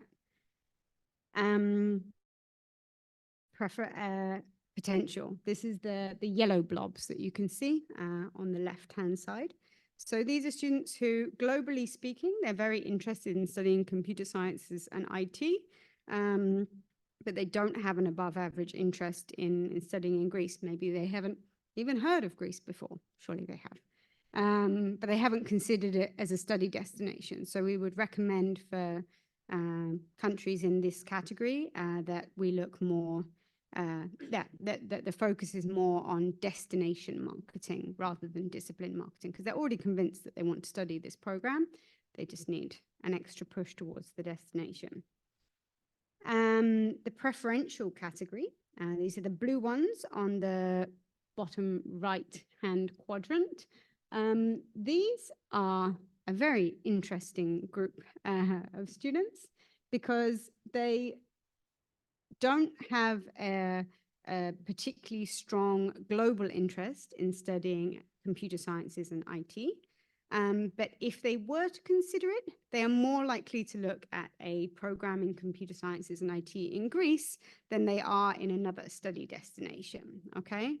So maybe they have a kind of slight preference towards the destination, but yeah, maybe they just need a bit more of a push in terms of why they should study this specific program and why they should study in Greece, okay? And then you've got your challenging markets. You should just forget about them. Just kidding. You should forget about them, but just it's not saying that these are not viable options. Maybe dig a bit deeper into the data, have a look at specific sub-disciplines within that. Yeah, just know that it might be a bit more challenging to attract these students than in some of the other origin countries. Sorry, I should have mentioned this at the beginning. You can see on the top right the number of page views. So this is based on the last 12 months of data. And we're looking at a pretty small number of programs here. So this is based on 12 programs at bachelor level on our portals. So it's also important to kind of take that into consideration, the numbers that you're considering here. Not to say that it's not valuable data, but that, yeah, it's just something to consider. Of course. Bachelor level program in Greece for marketing themselves to English-speaking audience. That the program is taught in English and it is listed in some way on our portals and within this discipline. So there's really a great opportunity there to, yeah, kind of put more out there. This was also one of the areas that we saw that there is the strongest market opportunity. If we look back at the first slide in terms of development, because there's way more demand for these programs than there is supply. There might be programs listed, but there might be more English language IT programs in Greece, because that's a larger number than the ones that are listed. And then there's a smaller number of those who are actually promoting. No, the only reason I'm raising it because it's a huge investment to, migrate the students program from Greek to English, and I'm not quite sure how many have actually gone the full extent. Oh, okay. So the question was whether there are 12. Obviously, the information we put on portals is based upon good faith, what we're given. But as Damaris was saying, there could be 100 programs, but only 12 universities have gone forward and listed their programs. So this is the best information we have. And to be honest, the best that there is available, because we're the largest study choice platform, so we have the best data. We also have represent over 90% of the English talk programs globally. So it's not like we're missing a huge chunk of English talk programs. But yeah, it's not an area that, I mean, I don't think the real number of English talk programs in this discipline would be that much higher. I'd be very, very surprised. So yeah. Does that more or less answer your question? We figured it out. This also obviously includes what in Greece are called colleges, private universities, we would call them in other countries. So that's where they come from. Yeah.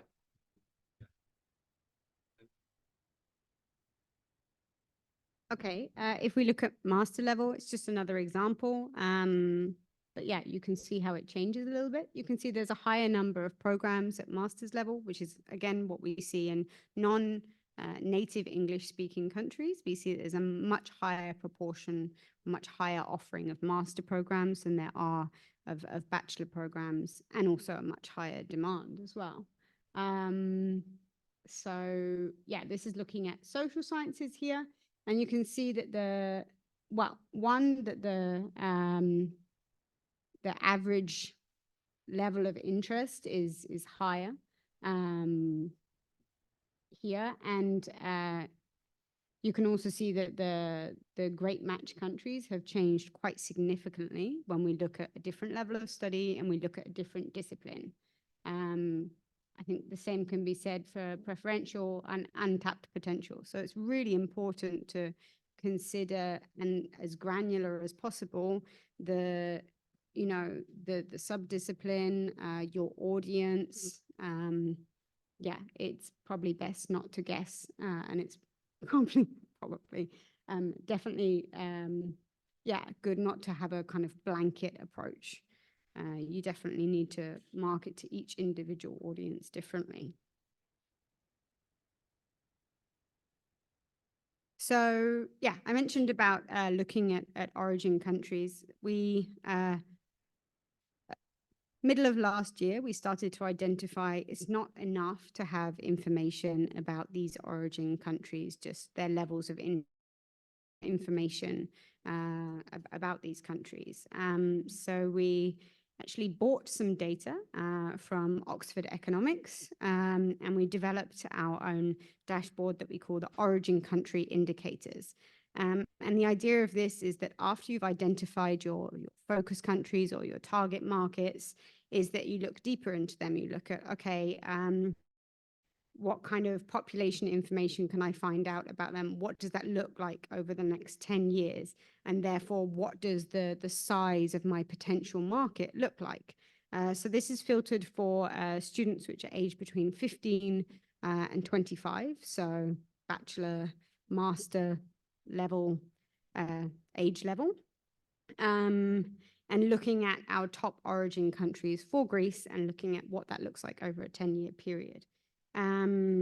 So yeah, you can see if we look at the right-hand side that in Nigeria and Pakistan, there's quite substantial increases in population, but there's also a decrease in quite a lot of populations as well. And I think that's something that should definitely be introduced in strategic planning as well, to think about how the market size is going to impact. This is really long-term thinking.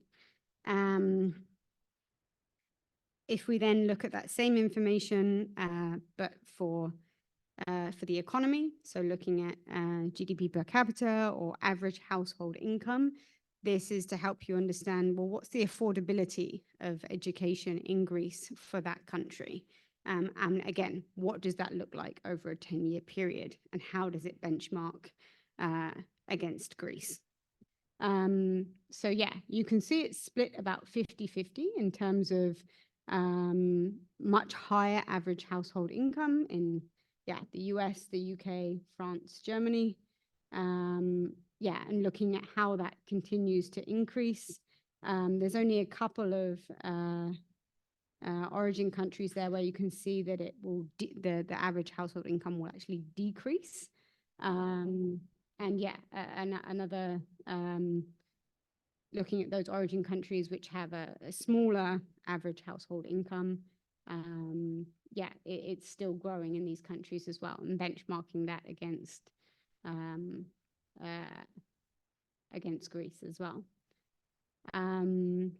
I think this is one of the most valuable pieces of information there is out there, because when I look at the data, I look at, yeah, the origin countries, and I'm like, okay, but there's so much competition out there now, and you know, just because a student is interested doesn't mean that they will actually enroll in that program, doesn't mean they can actually afford to study in that country, and this helps you to get a much clearer idea of what that looks like.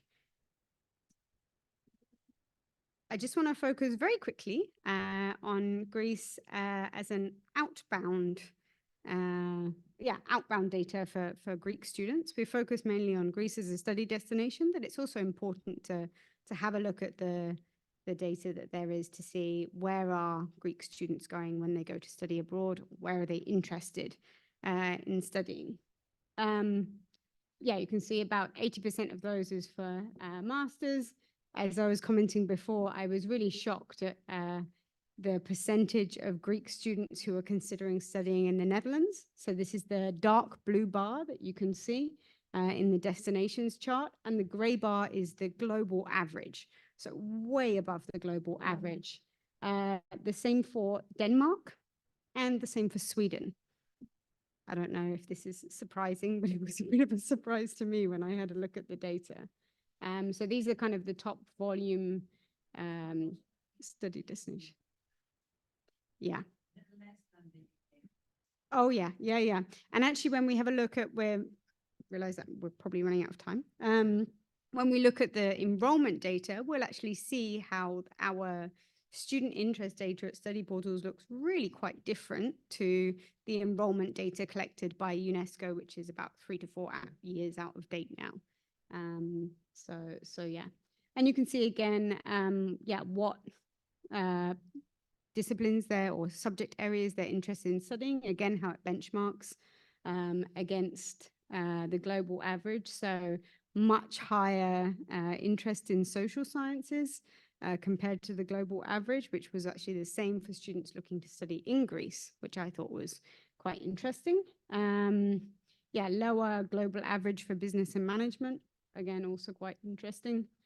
And you can also see the trends, yeah, over the last 2 years there as well. Again, which can fluctuate quite significantly based on application deadlines, economic situation, political situation, and so on. Really impacts those trends quite a lot. Don't worry, I've only got 2 more slides left. So just to finish up, I wanted to, yeah, have a look at how Studyportals interest data compares with enrollment data. We don't claim to have all of the answers with our interest data, but we do think it's an important piece of the puzzle, and it's really important to look forward and not just back. So our data updates on a monthly basis. So probably the latest data was from March 2024. The latest reliable enrollment data from UNESCO was in 2021. So you can see there's at least, or at best, a 3-year gap, if not more, in the data there. Also bearing in mind that we are only looking at data for programs taught in English, whereas UNESCO considers all types of mobility, exchange, study abroad, and all languages of tuition as well. So you'll see quite some discrepancies in our data and the data from UNESCO because of that as well. So you can see many of the origin countries are, yeah, nearby countries, if you like. One of the things I thought was really interesting was looking at the destinations for students from Greece. So 25% of students from Greece enrolled in the UK. bearing in mind this is probably before Brexit kicked in, so you can all take a wild guess at why it doesn't look like that anymore.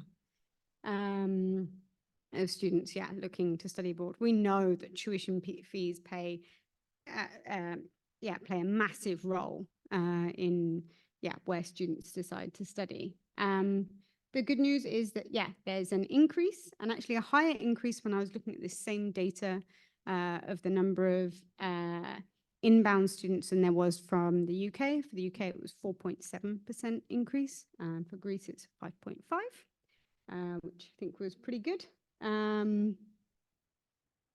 Hardly surprising to see that the lion's share of students are coming from Cyprus to enroll in Greek universities.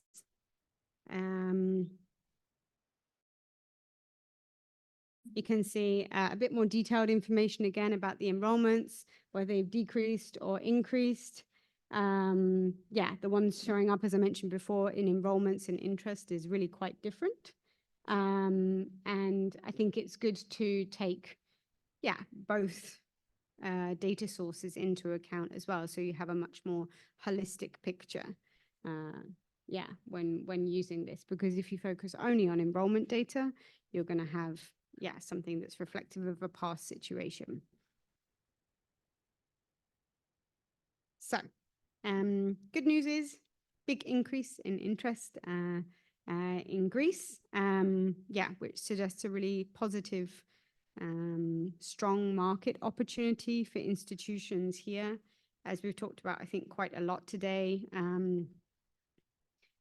Really important to promote the destination, lean into those strengths, things that we know that are really important, such as, low cost of living, high quality of life, and alternative options as well, as we see what's going on in more traditional study destinations and the restrictions, limitations that are being put on because of visas, policies, capacity. This is a real opportunity for the underdogs to kind of really get ahead, and internationalize. You can do that by enhancing digital presence, and use the data to identify those target markets, to position yourself more strategically, and to develop programs which are going to succeed, which will ultimately save money in the end. Thank you.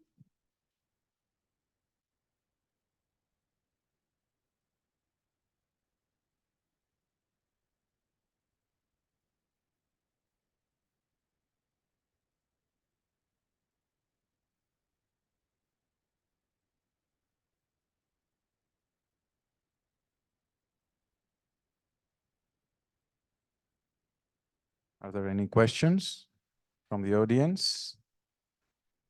Okay.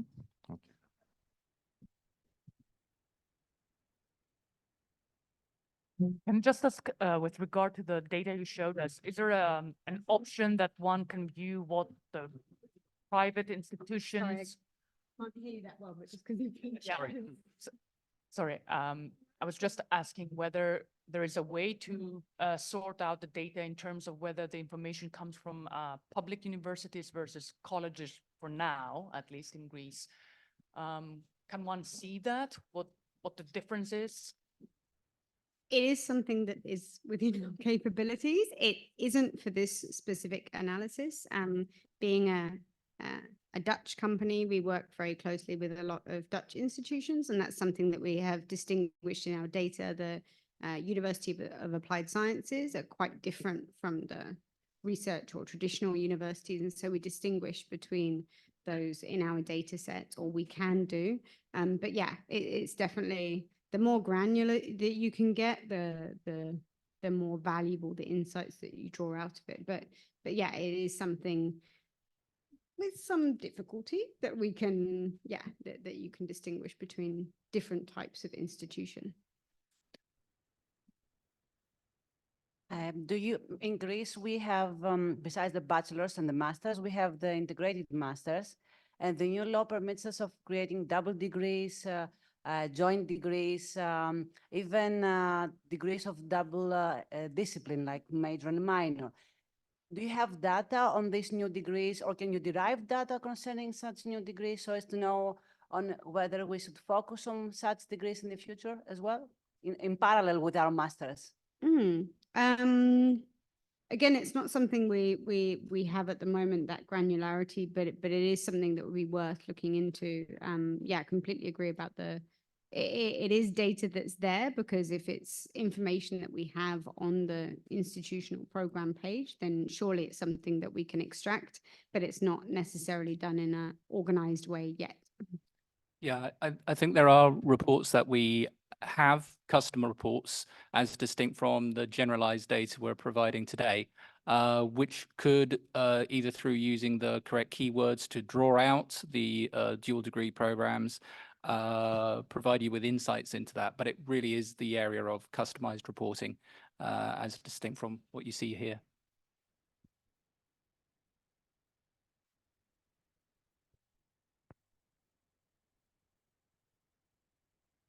Could you provide specific information about regions in Greece? I mean, mainly interest in Athens or in other areas in Greece. That would be an interesting question as well. And another more strategic one, based on these data, hopefully the universities may build upon their own student recruitment strategy. So the point is, how reliable is the data? How does the trend in your database match the real needs? And perhaps we don't have this information for Greece. For Greece, we may have the trend, but you could provide information whether this trend is actually justified for other countries with a larger history in the portal. So two discrete, different questions. Okay. I'm going to answer them in reverse order. For the second one, yeah, very good point. When I first started at Studyportals, that was one of my main questions. I'm like, but this is just interest. Like, how does this correlate with actual enrollments? You know, something tangible. That's something that we are currently doing, and we're continuing to develop so that we can match that information side by side. And we do find that there is, I mean, the first step is correlating our interest with kind of external enrollment databases. So, yeah, things like Eurostat, HISA in the UK, UNESCO data, and that's obviously relying on that data being accurate in the first place to try and correlate them. And in some countries, that's more readily available than others, but we find that there's about a 0.8 correlation in terms of the student interest in the enrollments, which is a strong correlation. The next step is to internally validate that and look at the student interest that we see at students who are on our portals and how that translates into enrollments, which again is obviously something that we are doing, but yeah, to put that into a kind of more beautiful format, it's something that we're currently working on. And the first question, regions. Yes and no. So we can look into the data right down to a city level, but we mainly do this at origin level, so looking where students are coming from down to city level instead of just country level. But we do have data on interest in specific cities in countries, at destination level. More when it's a larger, the US, for example, you can't just say interest in the US. I mean, that's ridiculous. So yeah, you really have to break it down by region. It becomes a bit more complicated in smaller countries, because then we start to share information about different institutions in the country. You know, maybe it's a city where there's only one institution, and then yeah, we're kind of sharing data about what the interest is for that one institution. So it's kind of a bit of a compromise on the confidentiality. So in theory, yes. Is it something that we publicize? Not really. Yeah. To give some specific instances of the regional question, I was recently looking in the Netherlands at student flows for technology programs, because we have the most famous high technology university in Eindhoven in the Netherlands. And there's universities in Amsterdam area who basically lose their share of students demographically to the south of the country because of that. And we can see within our data, this is happening. We can see the interest and the flow of interest. We don't have granular level enrollment data to back that up. And also regional reporting is the province of more customized reporting, because we can do an awful lot in customized reporting, providing we're not giving away, as Damaris says, a specific university's data, which would be unprincipled and something we wouldn't do. As regards levels of interest and how they access, some of it actually depends upon the country's policies. I work with many universities in Czechia, and I'm beginning to work with the country agency there. And they have massive levels of interest in students from the Indian subcontinent. However, the policies, there's very, very strict quotas for students coming from the Indian subcontinent, Bangladesh, Pakistan, India. So the fact that is neither here nor there for the universities. And that's where Theo mentioned earlier, and I refer to it as well, geo-targeting comes in. That's, if the interest translatable to enrollments because of visa issues, the university isn't spending their budget can't possibly convert, even though they'd love to have them, the visa issues have them. And likewise, a university's own historical experience. We've been talking about the income level is a bar to international student traffic. Aspirational interest in our programs. Just look at villas in Greece that cost a week. I'm not going to end up staying in one. Have aspirational interest in study programs from Africa and from Asia. Working with universities and with their historic knowledge that, okay, we get students from this country, but very few of them have study, then that would be another indicator to actually target the promotions university, or how we would advise our colleagues that study in Greece how to advise approach and to target. There's a lot of knowledge and experience and sources and a lot of contextuality. And that's myself on a follow-up. What about we give you a rest? Sorry, can you? What about if we have interest, for example, Tunisia, and we ask, okay, these countries are not about them. Would that be that you could extract your data even in a questions like that? Yeah, absolutely. Of those down to a city level, because maybe there's bubbles of it, combining it with specific disciplines. Maybe you don't want to study X discipline, interested in Y, and how to reach them.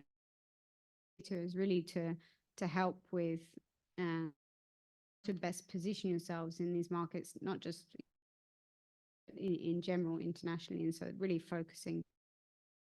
But yeah, we can down to that level of insights. Give the floor to Dimitris. Actually, sorry, Dimitris, for interrupting. Damaris, you can have a seat. We can start our Q&A session. In this graph system, I represented totally different type of learning university only. So I was looking at these graphs and say, views per year, how many of them would be out of learning only interested? And would that make me compete just with, or with anybody? Well, we of what proportion of that is online programs. One of the reports, data dashboards that Study in Greece will in the year, hopefully, will actually give that. So that the market online programs also is two or three different portals, because we have a portal, but also if you search on the master's portal or the bachelor's portal, distance learning programs will, you filter them out. So a positive signal of, and your other question was about area of interest, the countries of interest?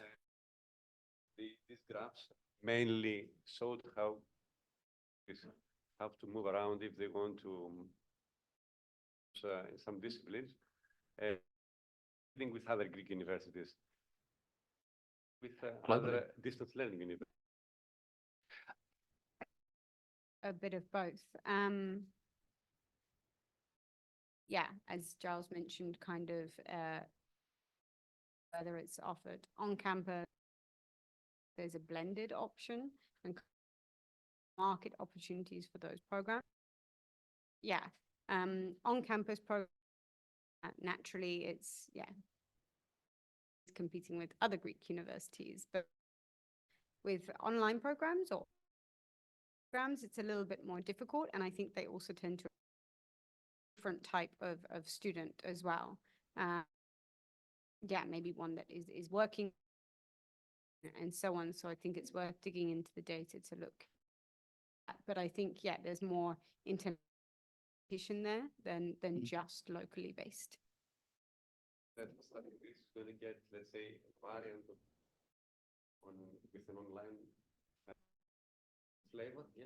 And the dashboard access to include all levels, yeah. all study, all. I work with Liverpool's online programs for over 10. A little bit of insight into that. Interest by students is not driven with university. The perceived reputation of the university is from. Rightly or wrongly, for in an online university in Bangladesh,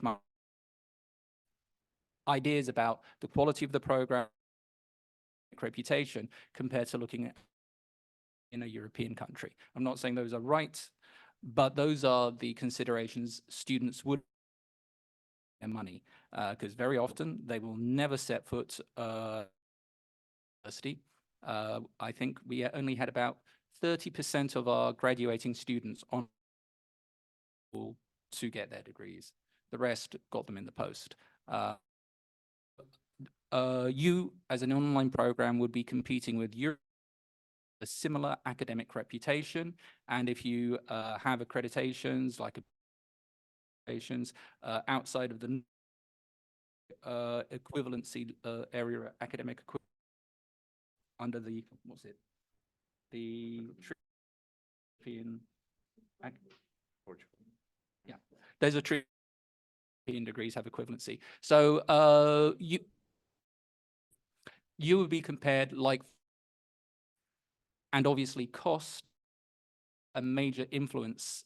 So you deliver a more cost-effective solution for someone who perceived you as having an academically equivalently value, not just in terms of reputation, but in terms of the details of the curriculum.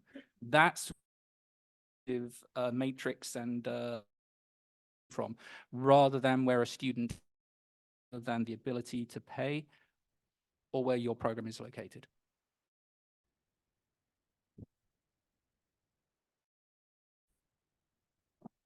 Any other questions from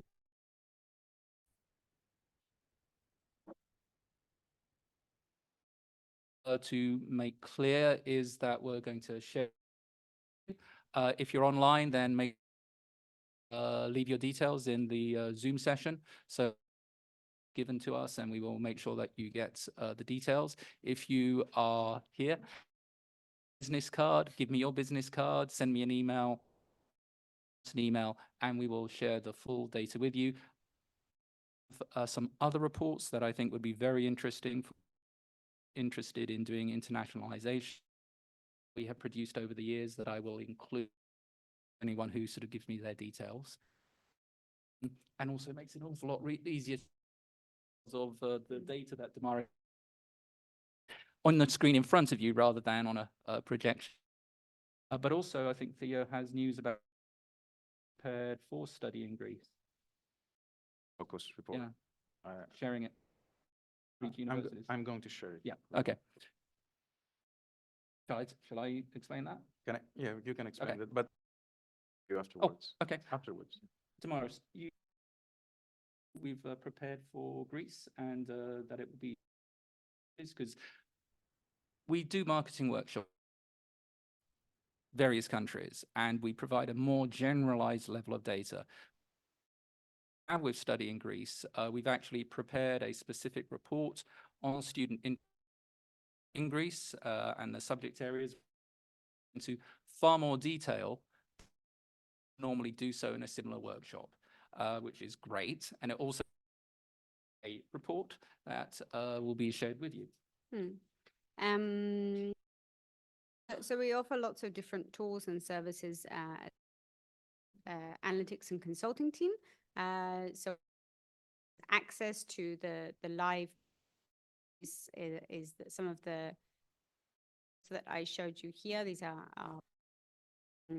extracts from the dashboards for people that like to, and this is and like data, and this is a great is that we also produce reports of a kind of one-time snapshot of what is, and we produced on the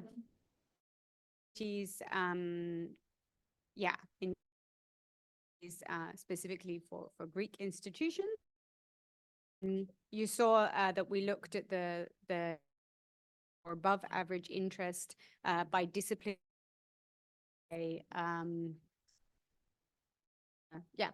By destination. Well, we produced a report which goes into more at every single discipline level. And provide some of that. And we also offer consulting services as well in terms of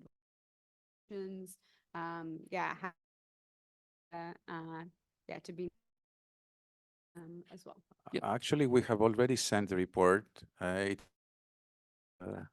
first invitation, but we're going to share it after the. I'd forgotten that it was an attachment. It's the country focus analysis Greece. And I think this is a good example. I mean, Christos and Theo have said lovely things about us at Studyportals, but in all honesty, this is an example of how much work Study in Greece are doing, because this is blazing a new path for a country agency in actually doing this to pave the way for a country to really get a head start in internationalization, to compress 5, 6, 10 years of learning into maybe into a far shorter period of time, because without that data, you're running blind, and it's going to help you to get an idea of what to do, how to do it. And we're always happy to go into the detail, because this is generic country level data. It might be your institution needs more specific data, and that's where we can come in. Focusing on the role of Study in Greece. I have many questions for you, but it's okay. You mean that in other countries, we observe that the studying agencies, national agencies, do not play a pivotal and central role because universities are more mature in internationalization? That's what you want to say? Yes. I mean, for example, Campus France have an extensive set of data So they don't have as much of a need. They've got an issue in the data that they're using is old data. It's based on enrollments rather than current interest, but that's their decision at this moment in time. But also, but then you've got universities. What happens in Hungary or in Finland or Czechia, for example? In Czechia, the relationship between the national agency and the universities, I mean. Well, I think DZS, because I can speak about them with familiarity, I think they're doing a brilliant job. They built up a Czech conference that's now attracting universities from surrounding. Seducon. Yeah, Seducon. In Brno. We were there, we were Brno. So they're a great example of what's happening. But asking about the difference between different countries, in some countries, the size of the university means that they make individual investments in paying for reporting, access to reporting, because they are charging higher tuition fees, they have higher student numbers. They get a return on investment by paying thousands of euros to access customized reporting or live dashboards. Obviously, for smaller Greek universities in other countries that are beginning the process of internationalization, the budget that a single program might be able to spend on promoting their programs in a single year would probably be less than the cost of us producing a customized report. So it's great that Study in Greece is facilitating access to the data that otherwise would be unknown. Just other national agencies. Are they involved in the development of an internationalization strategy on a national level? Policy making? To the level of insight I have, with the specific ones I've worked more closely with, definitely in terms of Czechia, because they're involved with, they're very integrated with the government. I think they are possibly a few years ahead. They've got more experience, maybe a decade or 15 years, in fact, of more experience and development ties. So they are again not a government organization. They're a non-government organization. But they work together. They work very much hand in glove. In the Netherlands, NUFIC is also like the country organization, and the Dutch government sees them as the repository of information for education. Although the Netherlands is a bit of they're going through a crazy phase with international education at the moment. So can you elaborate on this? Yes, for those of you who aren't familiar, basically, the Netherlands has been very, very successful in attracting international students. And this has led to the student numbers in certain cities having an impact on the availability of housing for local residents. And this has had political repercussions. And the government's reaction now about 18 months ago was to release a rather vague non-policy statement, but they basically said, oh, this is a problem, we have to do something about it. Universities need to stop promoting programs internationally. Now, this is actually great news for Greece, because not only for Greece. Well, yeah, I'm not going to tell other people, because you're my friends, okay? I'm not going to tell anyone else. But Dutch universities have not been promoting their programs internationally, with the exception of some shortage areas, for about 12 months now. They're going to feel the effects of this beginning this year, but especially next year, due to the length of the student pipeline. Greece have a wonderful opportunity to steal market share that would have been going to the Netherlands if they take advantage of the Netherlands now not being as active promoting their programs as they were, because there's still no clarity in this situation. And there probably won't be, due to the fact that although there was an election in November, the government actually hasn't been formed yet, and probably won't be, because they're still arguing about who gets to sit in what chair. So yeah, in the Netherlands, it's a crazy situation. We're actually taking part in I've started a consultation with Dutch universities to find out what data they need to actually minimize the impact of the changes in policy. But that's sort of very early days, because we want to help. We're a Dutch company. We want to be able to help Dutch universities, but it's market opportunity for Greece and other countries. No way of disguising that. And I think it isn't just the Netherlands. We see other things, we see this happening across many other countries. And I think it's not these destinations that Greece would need to watch out for. It's kind of the other underdogs. But yeah, I think it's an opportunity to, like Giles said, to kind of steal not steal, rightfully obtain some of that market share. And yeah, it's about elevating the position of Greece as a study destination, because I think I'm British. I know Greece as a partying and drinking destination, but I wasn't aware that it could possibly be a study destination before. And so I think it's just promoting that national level position to that it's an option to come and study here. Yeah, and develop programs accordingly. And recognizing your strengths, unique opportunities that you can offer students, the advantages over other European study destinations, and also like sort of, to use a marketing expression, selling the sizzle. You don't sell sausages. You sell the lovely noise they make and the smell that comes when you're frying them in a frying pan. With Greece, you've got a lot of sizzle. You can say, return to study in the cradle of Western civilization, and it's actually true. It is something to build upon. I mean, when Studyportals was founded, our logo, Greek columns, there was a reason for that. So I think in English we have an expression, make hay whilst the sun shines. There's other countries who are not taking advantage of internationalization as much as Greece has the potential to, and there's some countries who are actually going backwards with their eyes closed. So yeah, lots of opportunity. And not only this, Greek universities are research-based institutions, and their academic offerings are really high quality. So, but we do not know how to promote it. We lack storytelling and marketing. That's the issue. I mean, and this internationalization culture, which is something specific. Yeah, and the name awareness. And brand awareness. Yeah, one thing I encourage every university I'm working with when they're setting up a campaign is, in addition to the premium listing, which means when people are searching for a program in a specific country, Greece, you appear at the top and you get lots of traffic. You need also to have banners that will appear when people are searching for the subjects you offer in other countries. So through this formative phase I've been talking about, the student odyssey, when they sit down at the beginning of their last year in high school and they're thinking, I want to do a bachelor's program, I want to study in Europe, oh, maybe I'll study in France. They search for a program in France that one of your universities is offering, and a banner pops up, either saying study in Greece, going through to study in Greece's wonderful website, or for a specific program, getting students who might not otherwise consider you.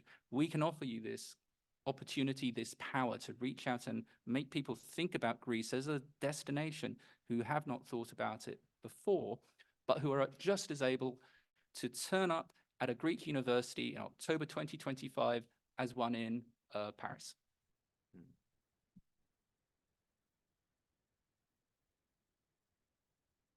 I have one more question for you too, and it correlates with the socio-economic and political landscape in the Netherlands and the Brexit.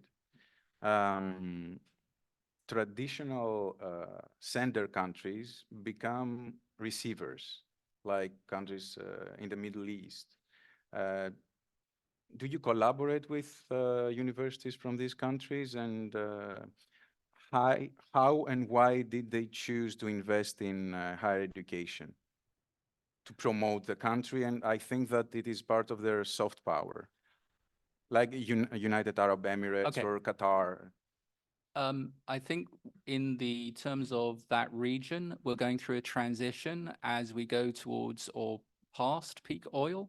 These countries are realizing they have to rebuild their economies because they ain't going to work the way they're working now in 20 years' time, 30 years' time, because the source of income, the source of prosperity that they have is going to change. So yes, we do see active measures taken to attract high quality international students to master's programs in the hope that they will stay and become residents.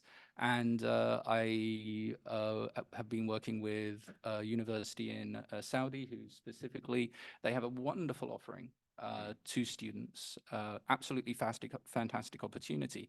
But because of the optics of it, they might not think of Saudi as a study destination. So we can work specifically in this example to attract students to them, because yes, they really are developing a strategy, and I'll probably be going to the Middle East in a few weeks' time after I've been back to Greece.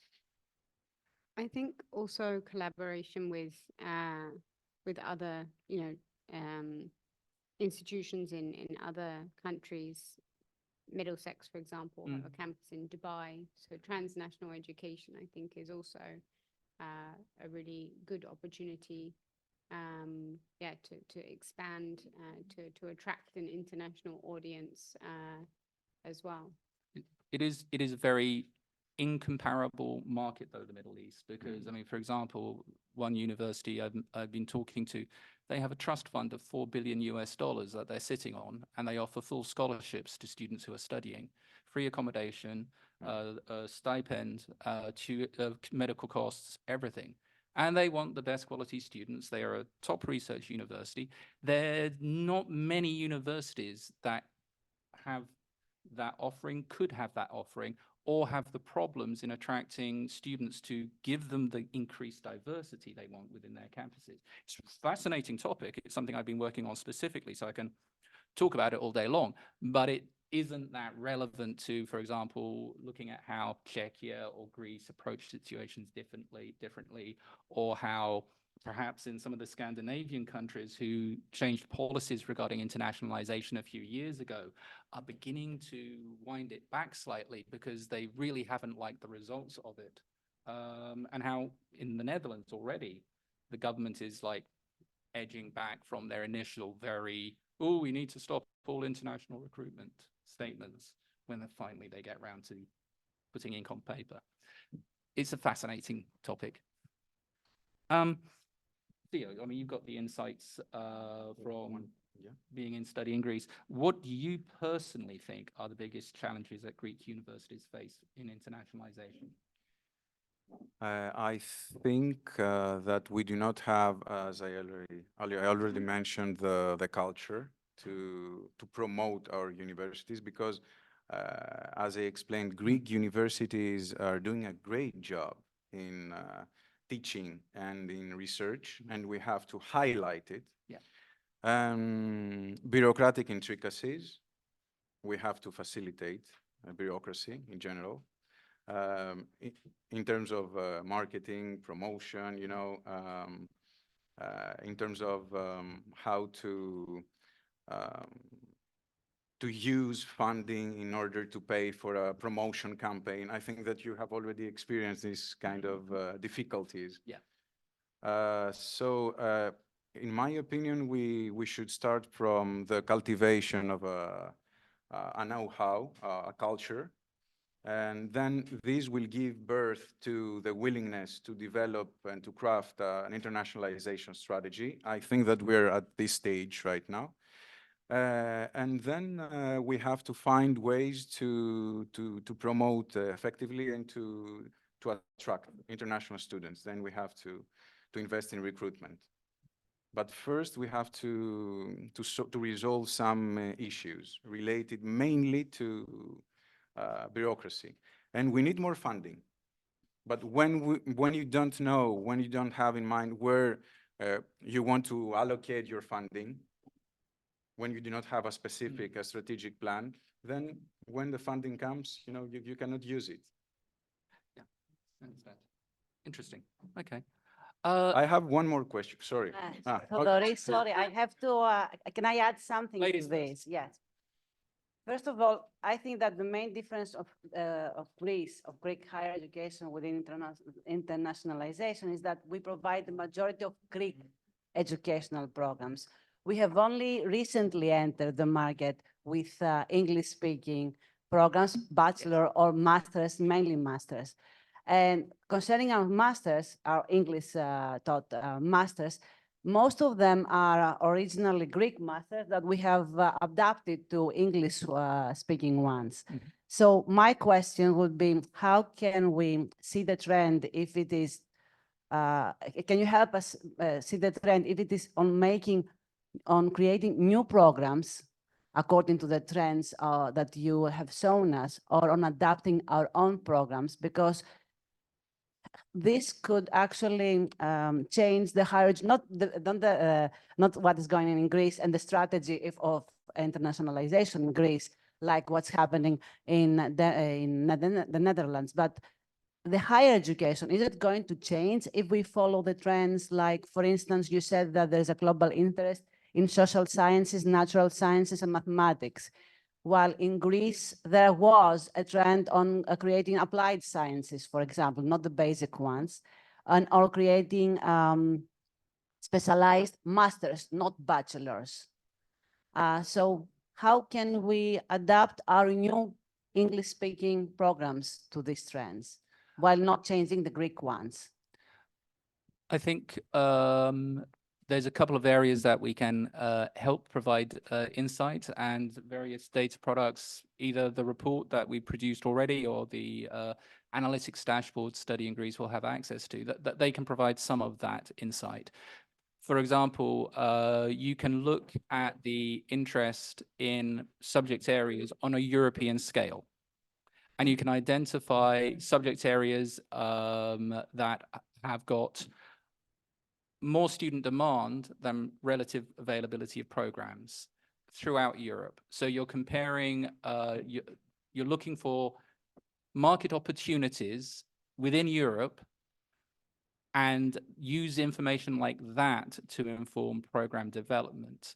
Or you might find that the market is actually quite saturated, but the destination countries that students are looking at are all far higher cost of living, far higher tuition fees. So although there is saturation, there's lots of students looking for lots of programs that are listed, you can offer an opportunity that will enable you to compete very successfully in a crowded marketplace because of a lower cost of living for students traveling here from abroad, and because of the lower tuition fees that you can offer compared to, for example, to the UK or the Netherlands, perhaps. So yeah, we can definitely give really data-driven directions, some of which is already coming or provided. And if there's the interest to develop custom reports, then we can be very, very specific about it. Because one thing that is very important to realize is that the cost of a customer report is absolutely minute compared to the cost of developing a program that never attracts enough students to be an economic return. I think in the US, it might be different here, but in the US, there's some figure I read about $200,000 to develop a program minimum. The average cost was far higher than that, but I can't remember what it was.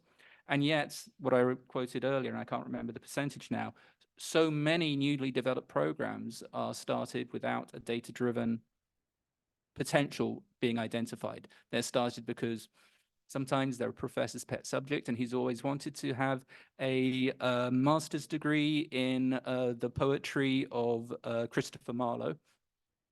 And there's like 4 people in the entire world who want to do that master's degree. Possibly less. Possibly less. Although, I mean, if it were free, I'd do it. That would be interesting.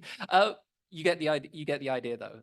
We can give data-driven ideas, and yeah, it costs money to have customized reports that will give you very specific ideas of the key markets to develop for, the key subjects to develop programs in. But it is better to invest and drive data for your investment in developing programs rather than develop programs and not have a good result. And not just developing programs, but also how do you position that? Because often we find that what a student thinks is the content of the course and what the academic teaching the course thinks the content is wildly different. And then there's a mismatch in terms of the students that they want to attract. So it's not just about, developing the curriculum. It's also about what do you name it? Does this reflect the content? How does this resonate with the international student community? Yeah. and program names, something as simple as a program name. If you've worked with people from Eastern Europe, you find out what English philology is. It's basically English language and culture. But that phrase is not used outside of Eastern Europe. And yet I have clients of mine who have programs, masters in English philology. It's a Greek word. Well, most words are, well, if it's got an ology on the end at least. They are promoting an English philology program, and it was not performing very well because of the name. Their target students simply are not typing in English philology. So we looked at the data, we looked at the names of programs that had similar curriculums, and we were able to change they can't change a program name easily, but you can change the description of a program so it appears higher in a search result by actually putting in the search terms people interested in the curriculum are using. It's far better to be able to have access to the data that enables you to give a program a name that's going to appear high in search results, because it's not just on study portals. It's all about the name now. It's all about search engine optimization and actually using the terms people are using when they're searching for something, so you appear at the top of the inquiry rather than buried down at the bottom with other English philology programs, which are wonderful, but no one's looking for that search term. Other examples abound. You get the idea. It's not just the subjects, it's the actual naming of the program we can help you get a better result from. I see in their eyes that they're overwhelmed with information, with this robust load of information you provided and offered to us. Thank you very much. A huge thank you for this gorgeously presented Thank you very data. much for both of you and the fantastic presentations.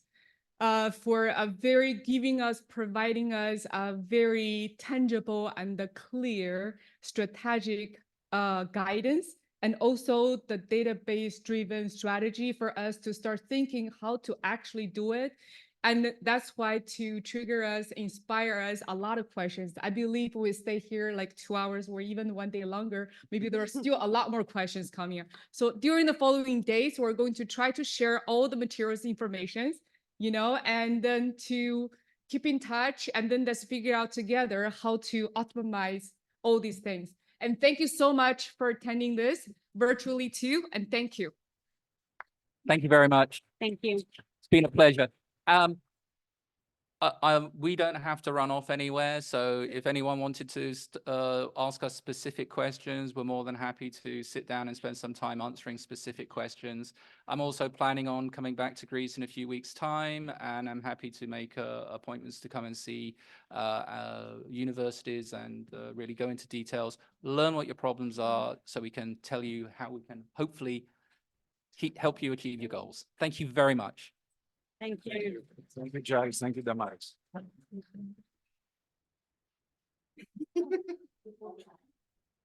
time.